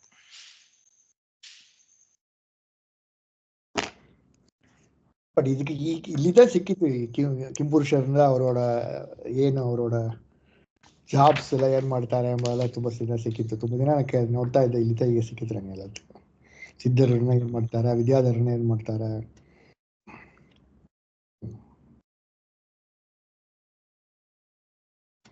ಸೊ ಈ ತರ ಆಚಾರ ನಾವು ನೋಡಂತಲ್ಲ, ಈ ಮನುನ ಬಂದು ಅವನ ಧರ್ಮನ ಬಂದು ಮಾಡ್ಲಾಕ ಮಾಡಿಬಿಡ್ತಾನ, ಎಲ್ಲಾರನ್ನ ಬಂದು ಅವ್ರ ಧರ್ಮನ ಬಂದು ಮಾಡಿಬಿಡ್ತಾನ ಎಂಬ ಇದಲ್ಲಿ ಈ ತರ ಬಂದು ಆ ಕಾಲದಲ್ಲೇ ಬಂದು, ಈಗ ಕಲಿಗಾಲದಲ್ಲಿ ಆ ತರ ಧರ್ಮ ಇಲ್ಲಂಗ ಮಾಡಿದ್ರೆ ಅದು ಧರ್ಮ ಹಂಗ ನಡೆಯುತ್ತೆ ನಿಮಗೆ, ರೈಟ್? ಇದು ಕಲಿಗಾಲವೇ ಹಂಗ ನಿಮಗೆ. ಇದು ಒಂದು ಕೃತಯುಗದಲ್ಲಿ ನಡೆದಿದ್ದಾನೆ. ಇದು ಬಂದು ಕೃತಯುಗದಲ್ಲಿ ನಡೆಯೋ ಒಂದು ಘಟನೆ ಇಲ್ಲವಾ? ಹೆಣ್ಣಗಶಿಪು ಅದು ಬಂದು ಕೃತಯುಗ ಅಲ್ಲ. ಅದಕ್ಕೇನೀಗ ಆಗ ಆ ಧರ್ಮ ಕೃತಯುಗದಲ್ಲಿ ಬಂದು 4 ಧರ್ಮ ಇತ್ತು ಅಂತ ನಾನು ನೋಡಿಲ್ಲ. ನಾವು ಧರ್ಮ ಬಂದು ಒಂದು ಯುಗಕ್ಕೆ ಕಮ್ಮಿ ಆಗ್ತಾವೇ ಬರ್ತಾ ಇಲ್ವಾ? ಕೃತಯುಗದಲ್ಲಿ 100%, ಆಮೇಲೆ ತ್ರೇತಾಯುಗದಲ್ಲಿ 75, ದ್ವಾಪರದಲ್ಲಿ 50, ಈಗ ಒಂದು 25 ಇದೆ ಅಲ್ಲ. ಸೊ ಆ ಧರ್ಮನ ಬಂದು ಕೃತಯುಗ ಧರ್ಮ ಬಂದು ಹೋಗತ್ತೆ ಹಂಗಂದ್ರೆ ಸ್ವಲ್ಪ ಕಾಲ ಹೋಗುತ್ತೆ ಅಂತ ತಗೊಂಬಾಗ, ಕೃತಯುಗದಲ್ಲಿ ಬಂದು 100% ಎಲ್ಲಾ ಕಾಲದಲ್ಲಿ ಆ ಧರ್ಮ ಹಂಗೆ ಪರಿಪಾಲನೆ ಆಗತ್ತೆ ಅನ್ನು ಹೇಳಕ್ಕಿಲ್ಲ. ಸ್ವಲ್ಪ ಕಾಲ ಅಸುರ ಬಂದು ಅದನ್ನ ನಾಶ ಮಾಡ್ತಾನಲ್ಲ, ಆ ಸ್ವಲ್ಪ ಸಮಯದಲ್ಲಿ ಧರ್ಮ ನಾಶ ಆಗಿರುತ್ತೆ ಈ ತರದ್ದು ಕೆಲವು ಇದರಿಂದ ಕಾರಣಗಳಿಂದ. ಸೊ ಆ ಕೃತಯುಗದಲ್ಲಿ ಬಂದು ಎಲ್ಲಾ ಕಾಲದಲ್ಲಿ 100% ಕಾಲದಲ್ಲಿ ಬಂದು ಧರ್ಮ ಹಂಗೆ 100% ಇರುತ್ತೆ ಅಂತ ತಗೊಂಬಾಕಿಲ್ಲ, ಸ್ವಲ್ಪ ಹೋಗತ್ತೆ. ಕೆಲವು ಅಪವಾದಗಳಿದೆ ಇಂಥ ಸಂದರ್ಭದಲ್ಲಿ ಮಾತ್ರ. ದುಷ್ಟರ ಆಕ್ರಮಣ ಆದಾಗ, ದುಷ್ಟರು ದೈತ್ಯರು ಆಕ್ರಮಣ ಮಾಡಿದಾಗ ಆವಾಗ ಅನಿವಾರ್ಯವಾಗಿ ಕೆಲವು ಕಡಿಮೆ ಆಗತ್ತೆ, ಹೆಚ್ಚು ಕಡಿಮೆ ಆಗತ್ತೆ. ಅದು ತಾತ್ಕಾಲಿಕ. ಅದಕ್ಕೆ ಭಗವಂತನ ಹತ್ರ ಶರಣಾಗತರಾಗ್ತಾರೆ. ಭಗವಂತ ಆಶ್ವಾಸನೆ ಕೊಡ್ತಾನೆ, ಸ್ವಲ್ಪ ದಿವಸ ತಡ್ಕೊಳ್ಳಿ ನಾ ಮಾಡ್ತೇನೆ ಅಂತ ಹೇಳಿ. ಅದಕ್ಕೆ ಕಾಲ ಬಂದಾಗ ಅದನ್ನೆಲ್ಲ ಸರಿ ಮಾಡ್ತಾನೆ ಆಮೇಲೆ. ಹಾಗೆ ಎಲ್ಲ ಕಾಲದಲ್ಲೂ ನಡೆಯುತ್ತೆ. ಟೈಮ್ ಬರಬೇಕು, ಯಾವ್ಯಾವ ಸಮಯದಲ್ಲಿ ಏನೇನಾಗಬೇಕು ಅದನ್ನು ಭಗವಂತ ಹಾಗೆ ಮಾಡಿಸ್ತಾನೆ. ಅದಕ್ಕೆಲ್ಲರೂ ಕಾರಣ ಆಗ್ತಾರೆ. ಆಚಾರ್ಯ ಸ್ವಲ್ಪ ಟೈಮ್ ಇದ್ರೆ ನನ್ಗೆ ದಾಸರ ಪದಲ್ಲಿ ವಿಜಯ ವಿಠಲ ದಾಸರದು ಪದಲ್ಲಿ ರುದ್ರದೇವದ್ದು ಕೈಲಾಸ ವಾಸ ಇದೆಯಲ್ಲ, ಕೈಲಾಸ ವಾಸ ಗೌರೀಶ, ಅದರಲ್ಲಿ ಫಸ್ಟ್ ಪದ್ಯದ್ದು ಸ್ವಲ್ಪ ಮೀನಿಂಗ್ ಬೇಕಾಗಿತ್ತು. ಕೈಲಾಸ ವಾಸ ಗೌರೀಶ ಈಶ